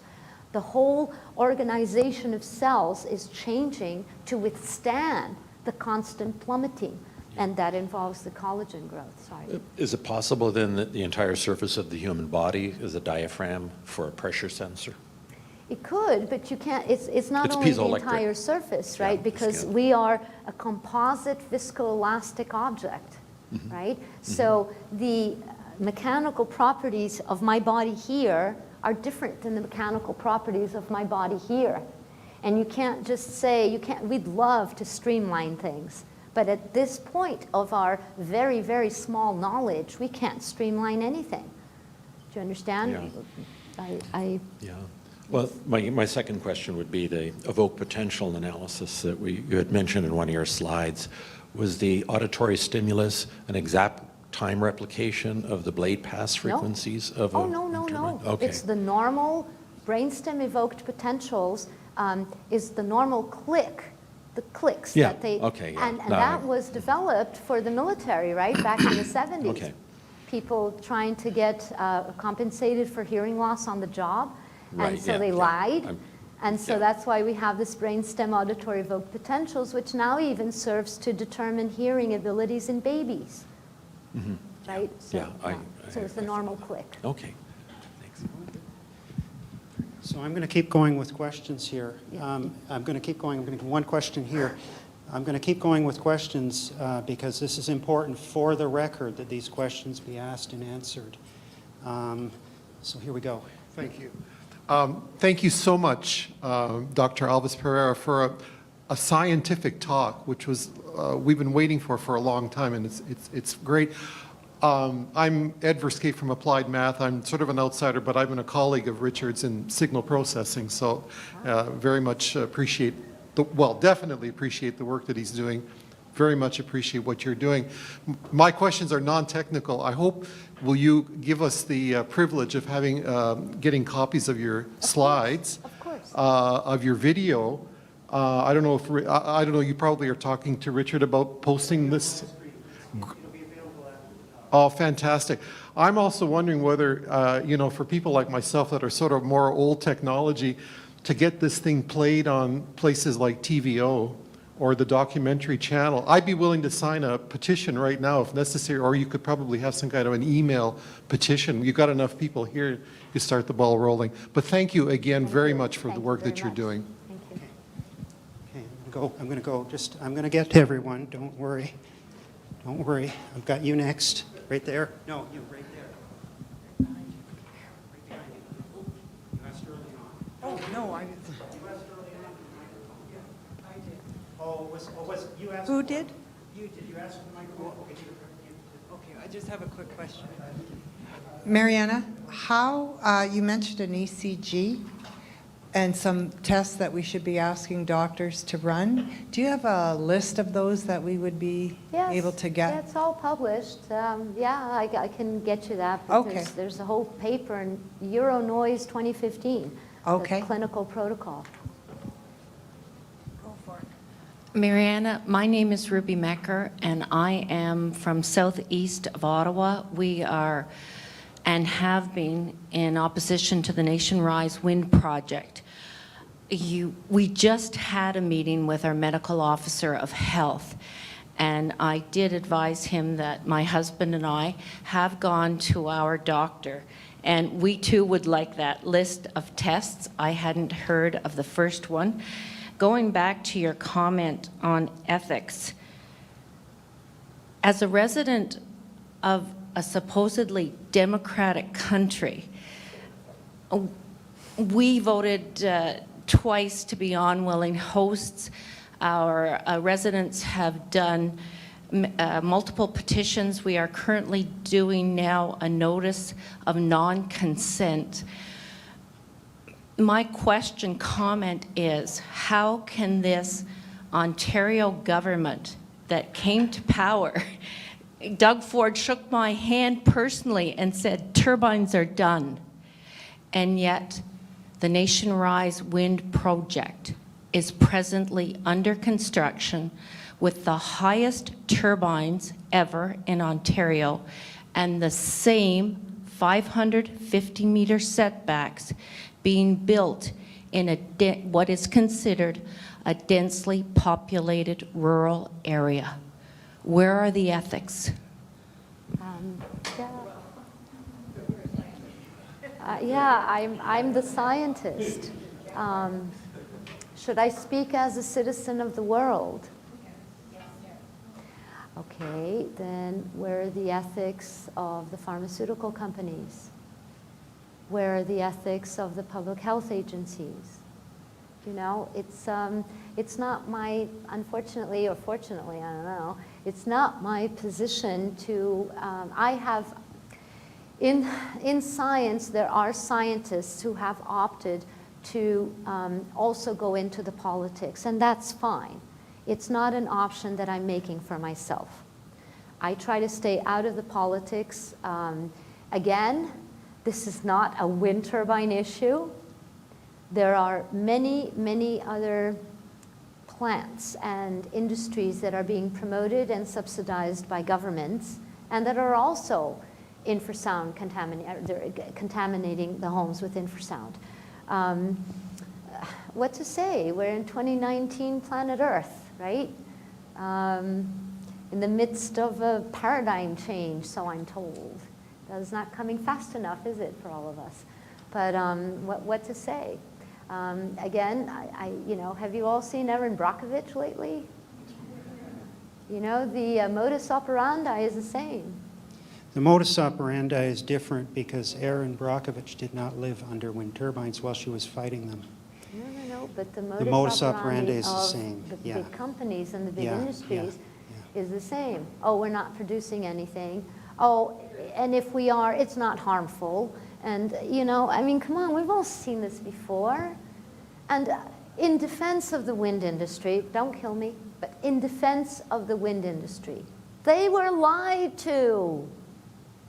Do you really believe that human beings, okay, there may be one or two, but in general, if human beings are told this is really bad for the health of the people, of the animals, of the children, human beings won't do it. They were lied to. Yeah, we have a... Yeah. Okay, yeah. Do you remember this? You remember the Concorde? Do you know that it failed because of noise? Had it been able to land at all the airports it could, it would never have failed. And why could it not? Because of the supersonic boom, right? That's why we had a meeting of infrasound in the 1970s. They were worried about the infrasound emanating from the supersonic booms. What happened to the Concorde? Which it's a beautiful plane. It's a beautiful piece of technology. I wish it was still flying. It's a beautiful bird. But it had to stop because of the noise. Had they considered the noise at the design level, we might still have Concordes flying around. It wouldn't be taking me 8 hours to get to Canada from Lisbon. 8 hours. I have two questions. One, what is happening in Germany? Because Germany is seen as the mecca of wind turbines. And my second question is, I often get the criticism that not everybody gets sick. So why is it that some people get sick and others don't? Okay, so I'm not sure what's happening in Germany. I hear that 1% of the German population, 1% belong to anti-wind associations. 1% of the whole entire German population is a member of some anti-wind association. So other than that, I don't know what's going on there. I don't know if they're stopping them. I don't know. It seems that in the US, the subsidies for wind turbines are stopping, and President Trump has spoken out against wind turbines and correctly identified wind turbine noise as cancer-causing. It's true, we have the science. So that's that.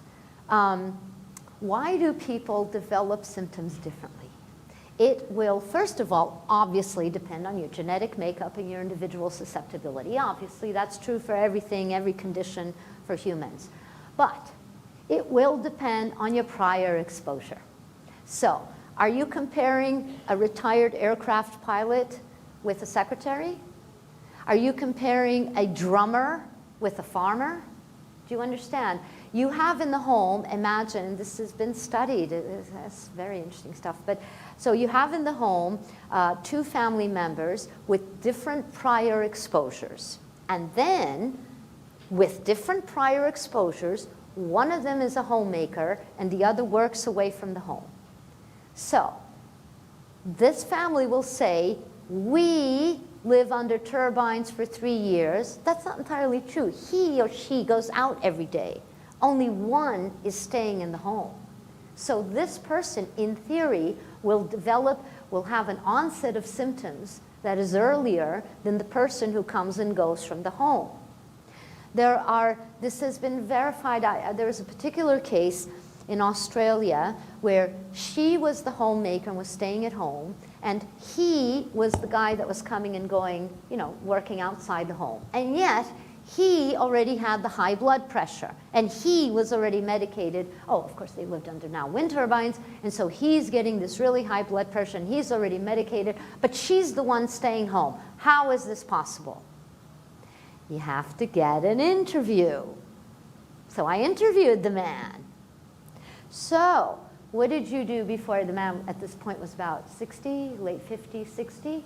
So what did you do in your lifetime? And he says to me, I used to work at the Royal Air Force of Australia where I was a mechanic on the airplanes. Then I quit that and I started hauling trucks all over the place because I got a moving business. And then after that, I stopped that and I started being a gardener, you know, leaf blowing and all of this.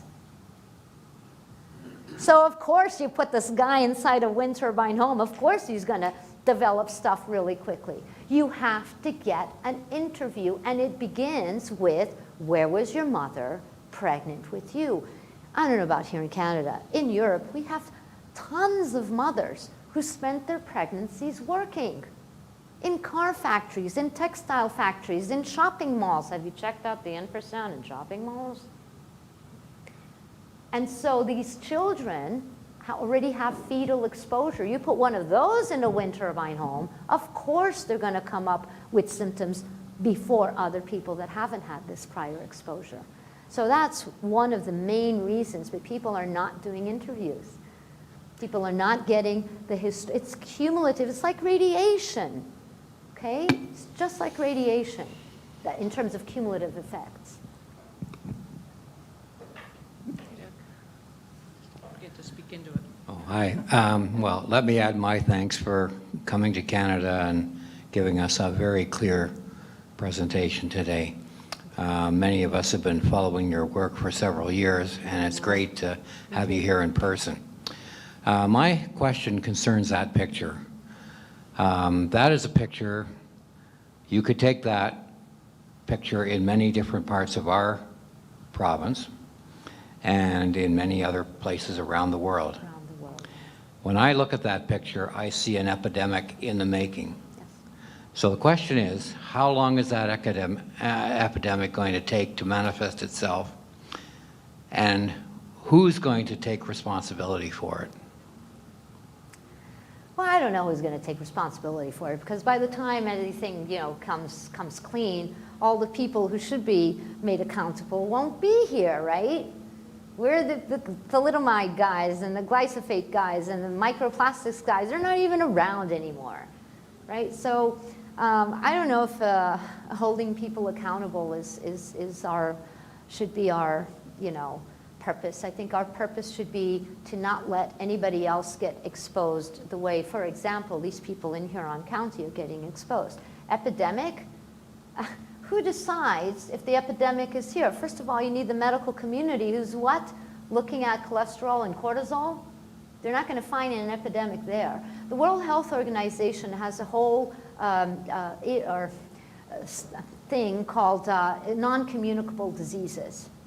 This is under non-communicable diseases. They're all worried now about non-communicable diseases. What is this? Hypertension, diabetes, obesity. Those are non-communicable. You know, if I cough on you and I'm fat, you're not going to get fat. That's a non-communicable disease, right? So all of this is going to feed into the non-communicable diseases. And for me, look, from what I saw in Huron County, epidemic is there already. If you want to see it, if you want to, is this feedback? No. If you actually want to make, you know, provide evidence or gather evidence that people are getting sick, you have to give them medical tests. You can only prove an epidemic if medical tests are given, right? How am I going to prove that there's an epidemic going on if the medical community refuses to give medical tests to the patients? I don't understand where that's coming, but that's what they're doing. So you can't prove that you're being harmed because your medical person will not give you the appropriate medical tests to prove that you're being harmed. If I was a medical officer of health and I saw illness emerging in that area, but not in the area beside it, we clearly have no winter. Would you start to think that something was amiss? I I would, Ultimately, in the end, it's people getting sick. yes, very sick, disability sick. Yeah. At the level of disability, it's not just, oh, I'm sick, I can't get up today. As I say, every government, every nation that I know about has a public health agency, a governmental agency responsible for protecting public health. What's wrong with these public agencies? I would like to share another idea with you, perhaps, and I've mentioned this already several times. I know you're all into the wind turbines and how terrible it is. Take a step back, please, and think about, okay, we're going to recognize infrasound as an agent of disease. We're going to do it. We're going to do this right now. World Health Organization, we're going to do it. How many people are going to come out of the woodwork asking for workers' comp? Flight attendants, pilots, subways, bus drivers, taxi drivers, long-haul truck drivers, not to mention people working today in your little shops in shopping malls. All these people are going to come out of the woodwork and say, here, I've got the test. See, I'm sick too. Who's going to pay for all that? Who's going to pay for all that? So yes, the wind turbines are terrible, but if we admit that there's a problem, there's a floodgate of stuff that's going to come. Should we just grab the bull by the horns and go forward and just protect people? Yes, we should. Is anybody doing that? Not that I know of. I even, in 2005, under the naivety and the utopianism that is saved for scientists, I even proposed a ridiculous thing. I said, hey, why doesn't the world get together and come to a consensus? The World Health Organization would be involved. Anybody who is affected by infrasound in terms of health would not sue the source, but in return, all their health would be taken care of for free. So nobody's suing anybody, but at least the health is being taken care of. Of course, that's completely utopian in the days that are, right? I mean, but that's how nobody, look, in the 1970s, when it was with the hearing, when it became known that you can have occupational deafness, people were coming out of the woodwork, just the military. Can you consider how much money you'll have to pay to every single soldier who saw combat? Every single soldier who had training in tanks, submarines, with weapon systems? Really? That's just the military. What about merchant marines on ships? What about the oil rigs? Guys that are on oil rigs using... But that's occupational, right? So, you know, I understand your... Please, I do understand. I know how sick many people are getting, and animals and children. Children and animals, I guess I shouldn't say it, animals and children. But all these mammals are getting sick. The fish, the offshore wind turbines, the fish are gone. The Dutch fishermen are sailing into Amsterdam to block the port to contest against wind turbines. The French fishermen are doing the same, the Portuguese fishermen. They didn't even know what was going on land with the wind turbines. When I told the Portuguese fishermen, hey, you know, on land, people get in campers and run away from their homes. And this Portuguese fisherman is like, oh my gosh, no wonder the fish are running. If the people are going, well, of course the fish are going to go. So you see, it's much bigger. And of course, maybe, you know, the counterpoint is, well, we need the energy and we need electric cars and we need all this energy. Where are we going to get it from? Oh, please. I think this is the most childish attempt given human science. Wind turbines is a very childish, infantile attempt to get quick energy based on nothing. And is it? What about health? I know. I know. I often tell people, oh, the cost, it's great, these wind turbines. I'm like, did you factor in the cost of healthcare? Because you're going to get this, you know, people, the whole society is going to be sick. You're going to have cognitive impairment. You're going to have in the children less results at school with what all of that implies after. Not to mention sick parents, sick grandparents, the dogs, the animals. It's dreadful. Another question? Can you give us some advice as to what we should do with data that our sound measuring equipment has already captured and is stored? Well, what kind of, is it? It's a full spectrum measurement of noise in and outside of people's homes. Well, the first thing I would do is I would separate everything out into wind speed and wind direction. So I would only be comparing, because, you know, what are we going to do with this data? I'd like to see what happens in the home with wind at a certain speed, different directions, and then wind at the same direction, different speeds.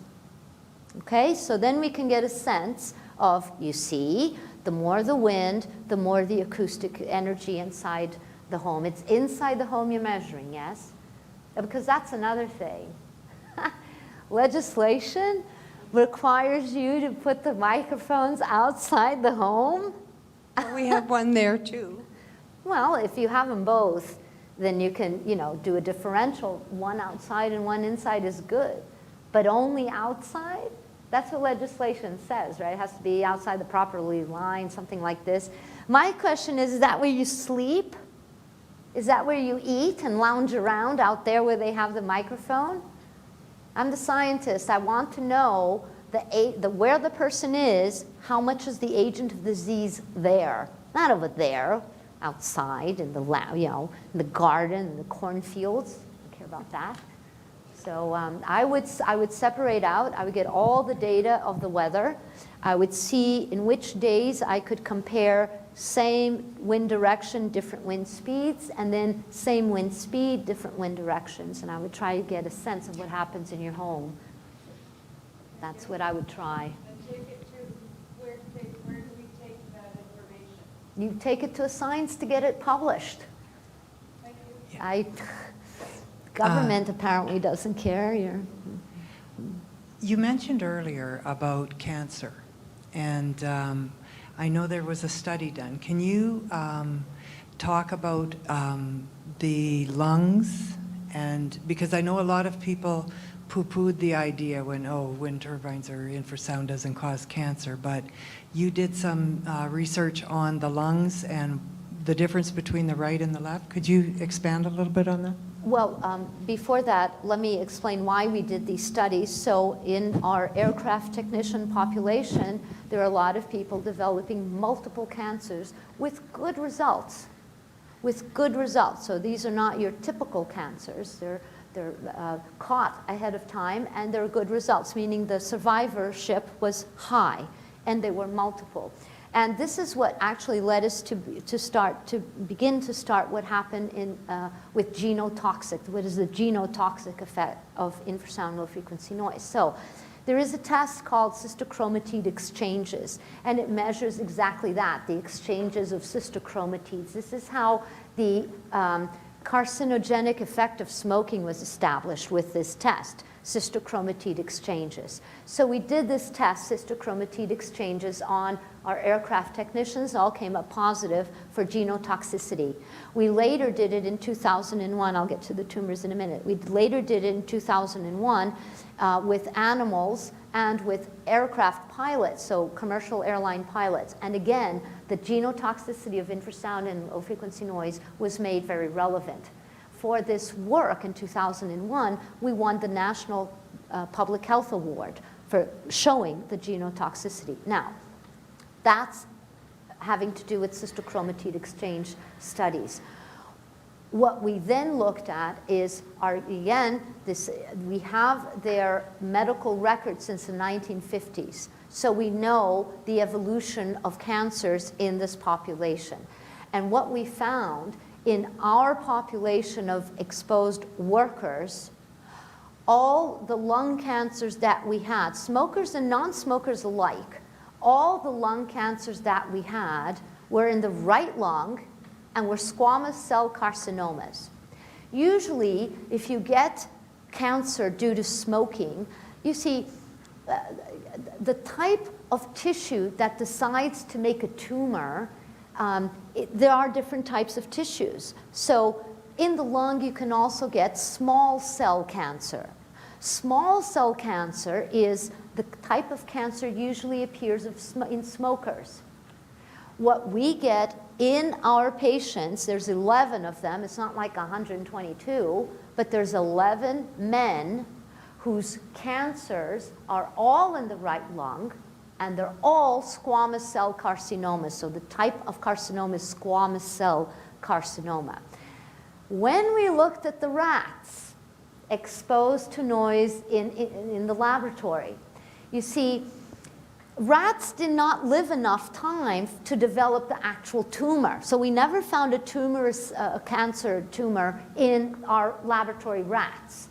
But before the tissue actually develops into a tumor, cells begin to reorganize. You know, it just doesn't poof, appears a tumor. Cells begin to reorganize. It's the precursor of the tumor. And those cell reorganizations, precursor to squamous cell carcinomas, we found in the rats in the laboratory.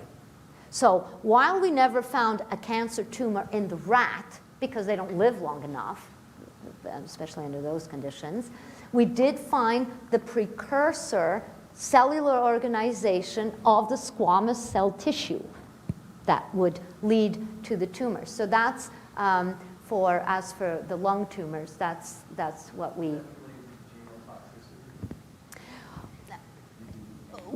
know. We didn't study only the people with the lung cancers. We studied them all, the ones that were workers and the rats, and those who came up positive for genotoxicity.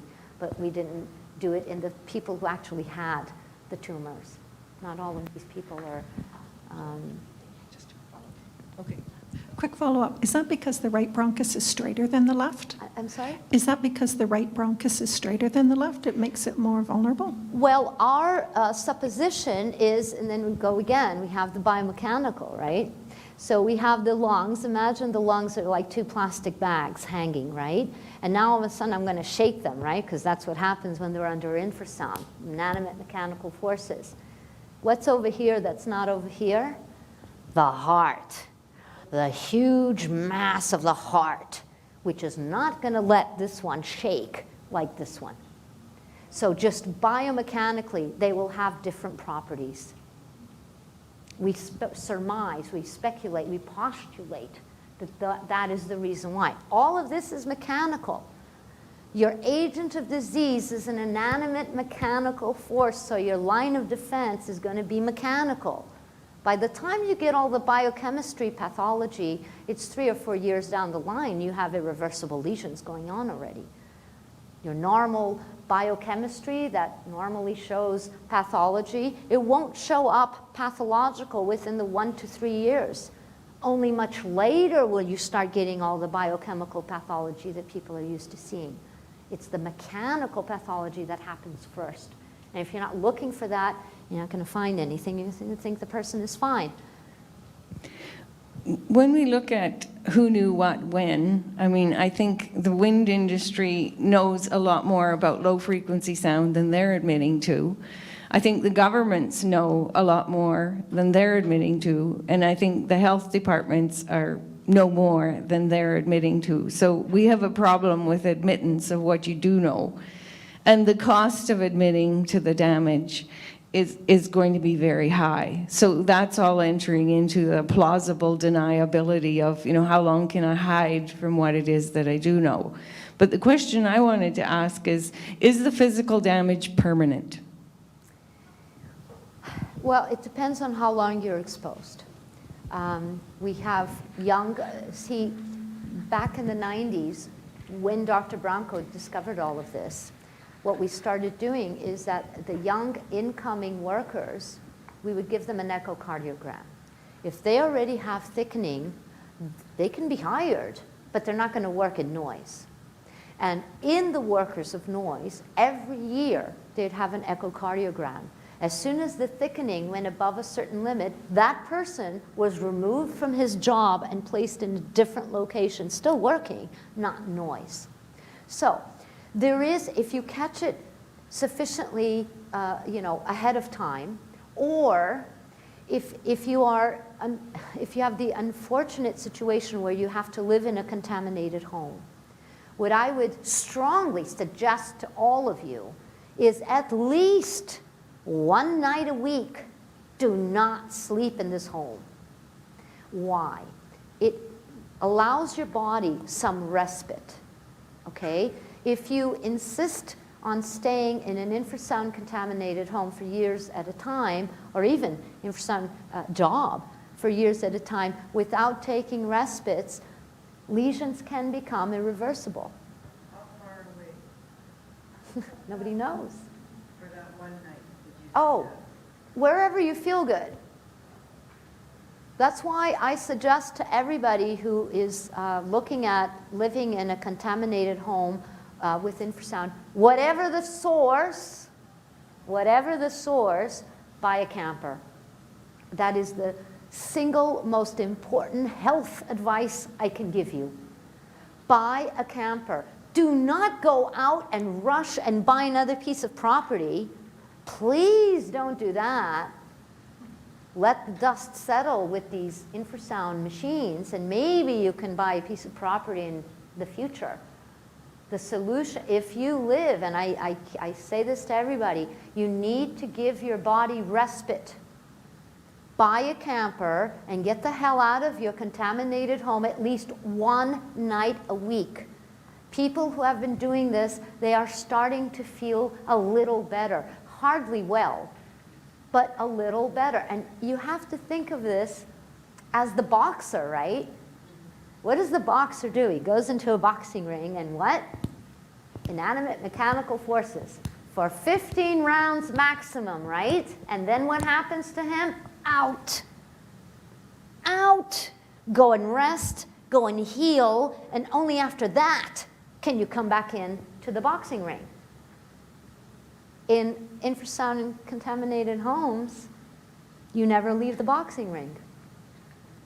Okay, so if you are in this situation, particularly if you have pre-existing medical conditions, or if you have children in the home, please don't keep them there.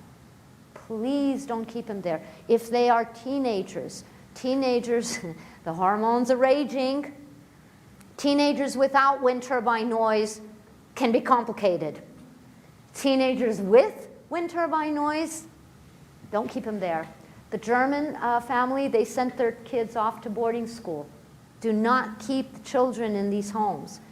And if you must, please invest in a camper. You just run. There are people who do this all over Holland. Northern Holland's not wind turbines, it's the underground gas pipes. Everything shakes and thunders in the homes. Homes have cracks. The grass is rolling, it's no longer flat. That's what's happening in northern Holland. It's not wind turbines.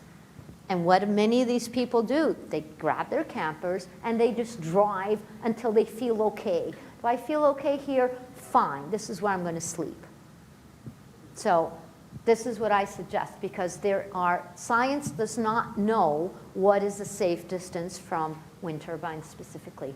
Science doesn't know. They can pull any number they want out of their hats. Science does not know what is a safe distance for infrasound. I wish we knew. Can I just make a question or a comment? There's a big difference between environmental noise and occupational noise. And people who enter an occupation may know that they're going into an environment, and they also have respite when they leave that environment. But when you put people in environmental noise, they have no respite, and this has to be a critical societal issue. Because, of course, the boxer, you know, we know that boxing and concussions, and we know that football and concussions, and now they choose that occupation, and we have to do something for them, and when we have to take them out of the occupation when there's danger, as you said, with the heart thickening in an occupational setting. We have no monitoring, no public health monitoring of the infrasound in people's homes from known causes.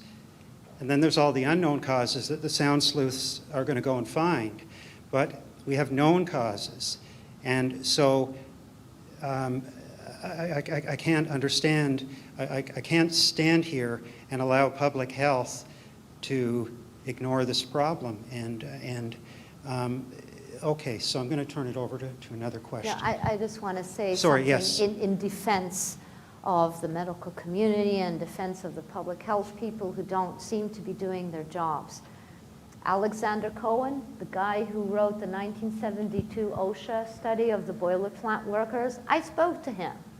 I was in the 1990s. I was getting my master's degree in Philadelphia. I called up OSHA. I said, I want to talk to this guy, and they gave me his phone number, and I spoke to him. And Mr. Cohen was a delightful elderly gentleman at the time, and he told me point blank, get out of that field. You're committing academic suicide. I do nothing in this field anymore. I don't want to even talk about it. I don't want to know anything. And I'm like, I'm a master's student, you know, like, but this is an important work. You're actually, I don't care. I'm not doing anything. I don't want to talk about it. I have no involvement in that field anymore. And if you want any piece of advice, stop and get out of that field. You're committing academic suicide. This is what I was told in the 90s. Doctors are told not to get involved. They're literally told not to get involved. So I have a doctor who has a suspected infrasound contaminated person come in, and he wants to prescribe the MRI, the brainstem evoked potentials, the P300s, all these tests. What insurance is going to let him? What national health care system is going to let him or her? I had a doctor in Holland. He was part of the audience. And the same appeal was being made. Where are the doctors? And he put his hand up and he said, I'm a doctor. I can't touch this subject. We had this with Lyme disease. Doctors were being put to jail. Now we've got so much of it that all of a sudden it has become a public health issue. So there is hope. There is hope. If enough of you die off, right? Right? Isn't that what you're all saying? How many Lyme disease patients died before anything was actually done? Or they were diagnosed as MS. Oh, then there's that. Well, menopause, right? Menopause wasn't supposed to be anything. It was supposed to be some craziness, some female craziness. Turns out it's a whole physiological process going on. Get a will, right? Autopsy and a will. Yes. I suggest, and you know, my student once told me, I was explaining infrasound vibroacoustic disease, and my student raised his hand and asked me, teacher, have you ever seen a movie called Concussion? I hadn't. And when I did see the movie, and unfortunately I don't remember who the student was, but after I did see the movie, I understood that at least that student understood fully what I was talking about. In Concussion, I don't know if you've seen it, it's a movie with Denzel Washington, and it's the true story about the identification of brain lesions in football players and how all of that came about. And I suggest you watch it along with Erin Brockovich because it's very revealing and it's very applicable to what is going on here.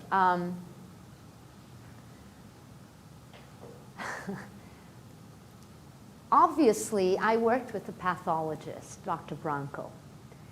Pathologists like tissues, and they like to see things under the microscope. Unfortunately, there's only a limited number of places where we can biopsy people while they're alive, as you can all understand. Concussion, the movie, shows how some ball players understood the importance of having autopsies to prove a disease, to prove the existence of a pathology. In this movie, ball players that committed suicide, specifically because of what was happening to their bodies, because of their injuries, they committed suicide by shooting themselves in the heart so that the brain could be preserved for autopsy. This is shown in the movie.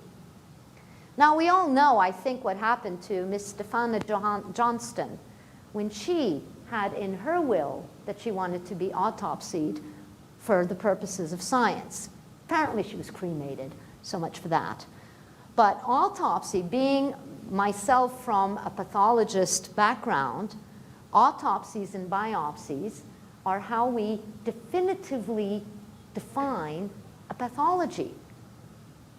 With the AIDS virus, with the tuberculosis bug, we have to look at it under the microscope. Definitive diagnosis is given by forensic pathology, by the analysis of tissue.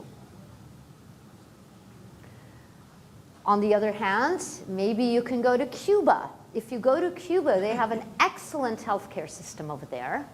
You go to Cuba, you pay a couple of bucks, and you get medical tests, relevant medical tests. And then you can come back with reports, medical reports on your medical tests. That's what should be given. But you see, the moment they start giving you medical tests to prove a pathology, you know what happens, right? Then you can turn around and sue them because now I'm sick, and it's millions. Each court case would be millions. This is a very complicated situation. And of course, we can do what we've been doing for the past, 100 years? Let it slide.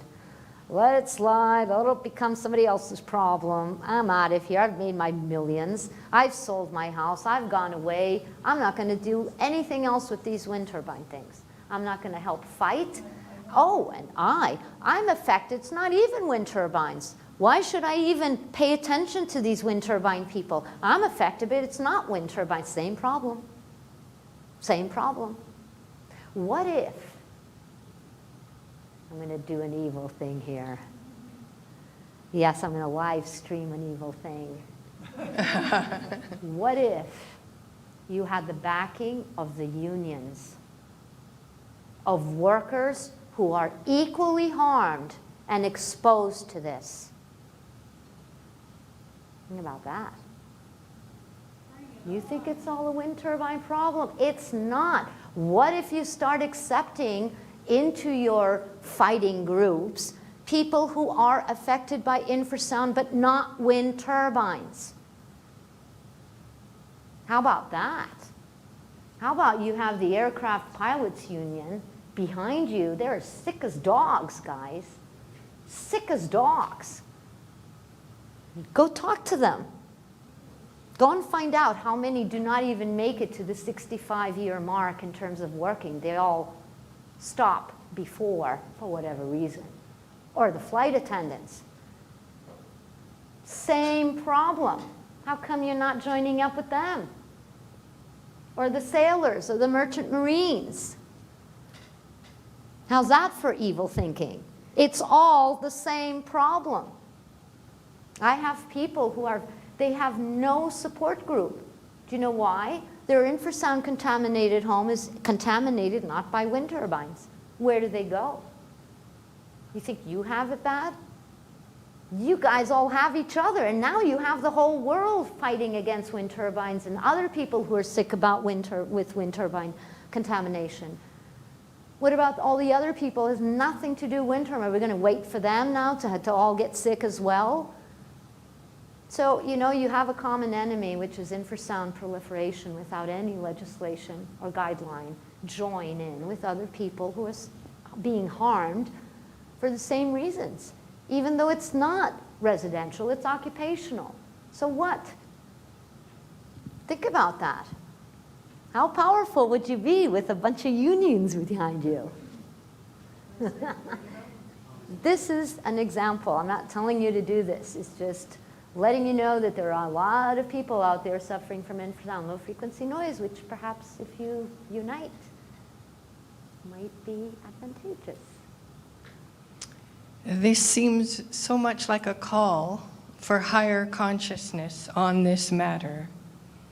And I'm so grateful for everything you're saying. Even though you talk about forced relocation, which I am adamantly opposed to because that lets those who are responsible off the hook. And it puts the burden on to the victims. And I'm using that word intentionally. But this event, for all that it's worth in its entirety, I think is a call to a higher consciousness on this extremely important subject. We can do better, and we must, going forward. I agree, but just going back to what you were saying, yes, nobody wants to leave their home, and you want to fight for your home, that's fine, do that. But don't live there, because you're going to get sick, and then you can't fight. People who are sick, and I know there are some people here that live in wind turbine homes, how long does it take you to read an email? How long does it take you to get through a 3-page document? If you keep living in these homes, it's going to take longer and longer. So if you want to fight, oh, do please fight. And please don't understand me saying, oh, you should leave your home. I mean, come on, you should fight for your house. Anybody is raised to fight for their homes, right? But you can't fight if you're living there, you're getting sick. How are you going to fight if you're sick? You have to be healthy to fight. And if that means temporarily removing your battered body from this toxic environment just so you can get well enough to put up a fight, I think you should consider it. I know. I've been doing this for many years now, and in infrasound contaminated homes, it's a very emotional thing. You have a home, you've invested sometimes years and years and years of your life. Sometimes that home is also your business, like the mink farm. And everything collapses. I understand. I'm just saying, protect your health. You cannot fight anything if you're sick. So. Okay, I think, is any more questions? Yeah. Yeah. I have another medical question, but you know, the human body has many low-frequency sensors, bladder, stomach, other organs. Not only do they resonate, but they respond just to low frequencies. And I'm wondering, is there a map of the human body at all that shows where these sensors are, what their sensitivities are, and their frequency responses? No. To my knowledge, there isn't. What there is a 1970s little drawing. It's from B&K, Brullenkjær in Denmark. Yeah. Gunnar Rasmussen's right, with resonant the man. springs. Yeah. Right. Yeah, I have that. I still have, and although the Russians seem to have studied this and say, see, one of my questions is, if I have an airborne 2 hertz pressure wave attacking my body, or if I have a 2 hertz frequency mechanical thing moving my hand, will that be the same effect on the body? If it's airborne or solid to solid, same frequency, same amplitude, airborne or solid to solid, will this have different effects? I think it will, just by looking at the human body as a viscoelastic composite object. I think if there's an airborne pressure wave coming at 2 hertz with the same amplitude and hitting your body, I don't think that's going to have the same effect as a 2 hertz vibration thing that's actually mechanically moving your body. So if you start there, so then you have, again, if you're really interested in this, you should look up the fascia, F-A-S-C-I-A, fascia. The fascia is all of the organ system in our body that is the packing materials, the connective tissue. It's which serves as the shock absorber. The fascia, if the sensors exist and if we can find them, they will be related to the fascia. They will be communicating through the fascia because that's what covers us, the continuous There's a continuous sheet of material from skull to toe, continuous. That's Okay, so I think I'll thank, we're running out of tape here. I think I'll thank Mariana for Thank I'm you for honored having me. to have her, and I'm her new Thank colleague. you, So- Canadians. Thank you. Thank you.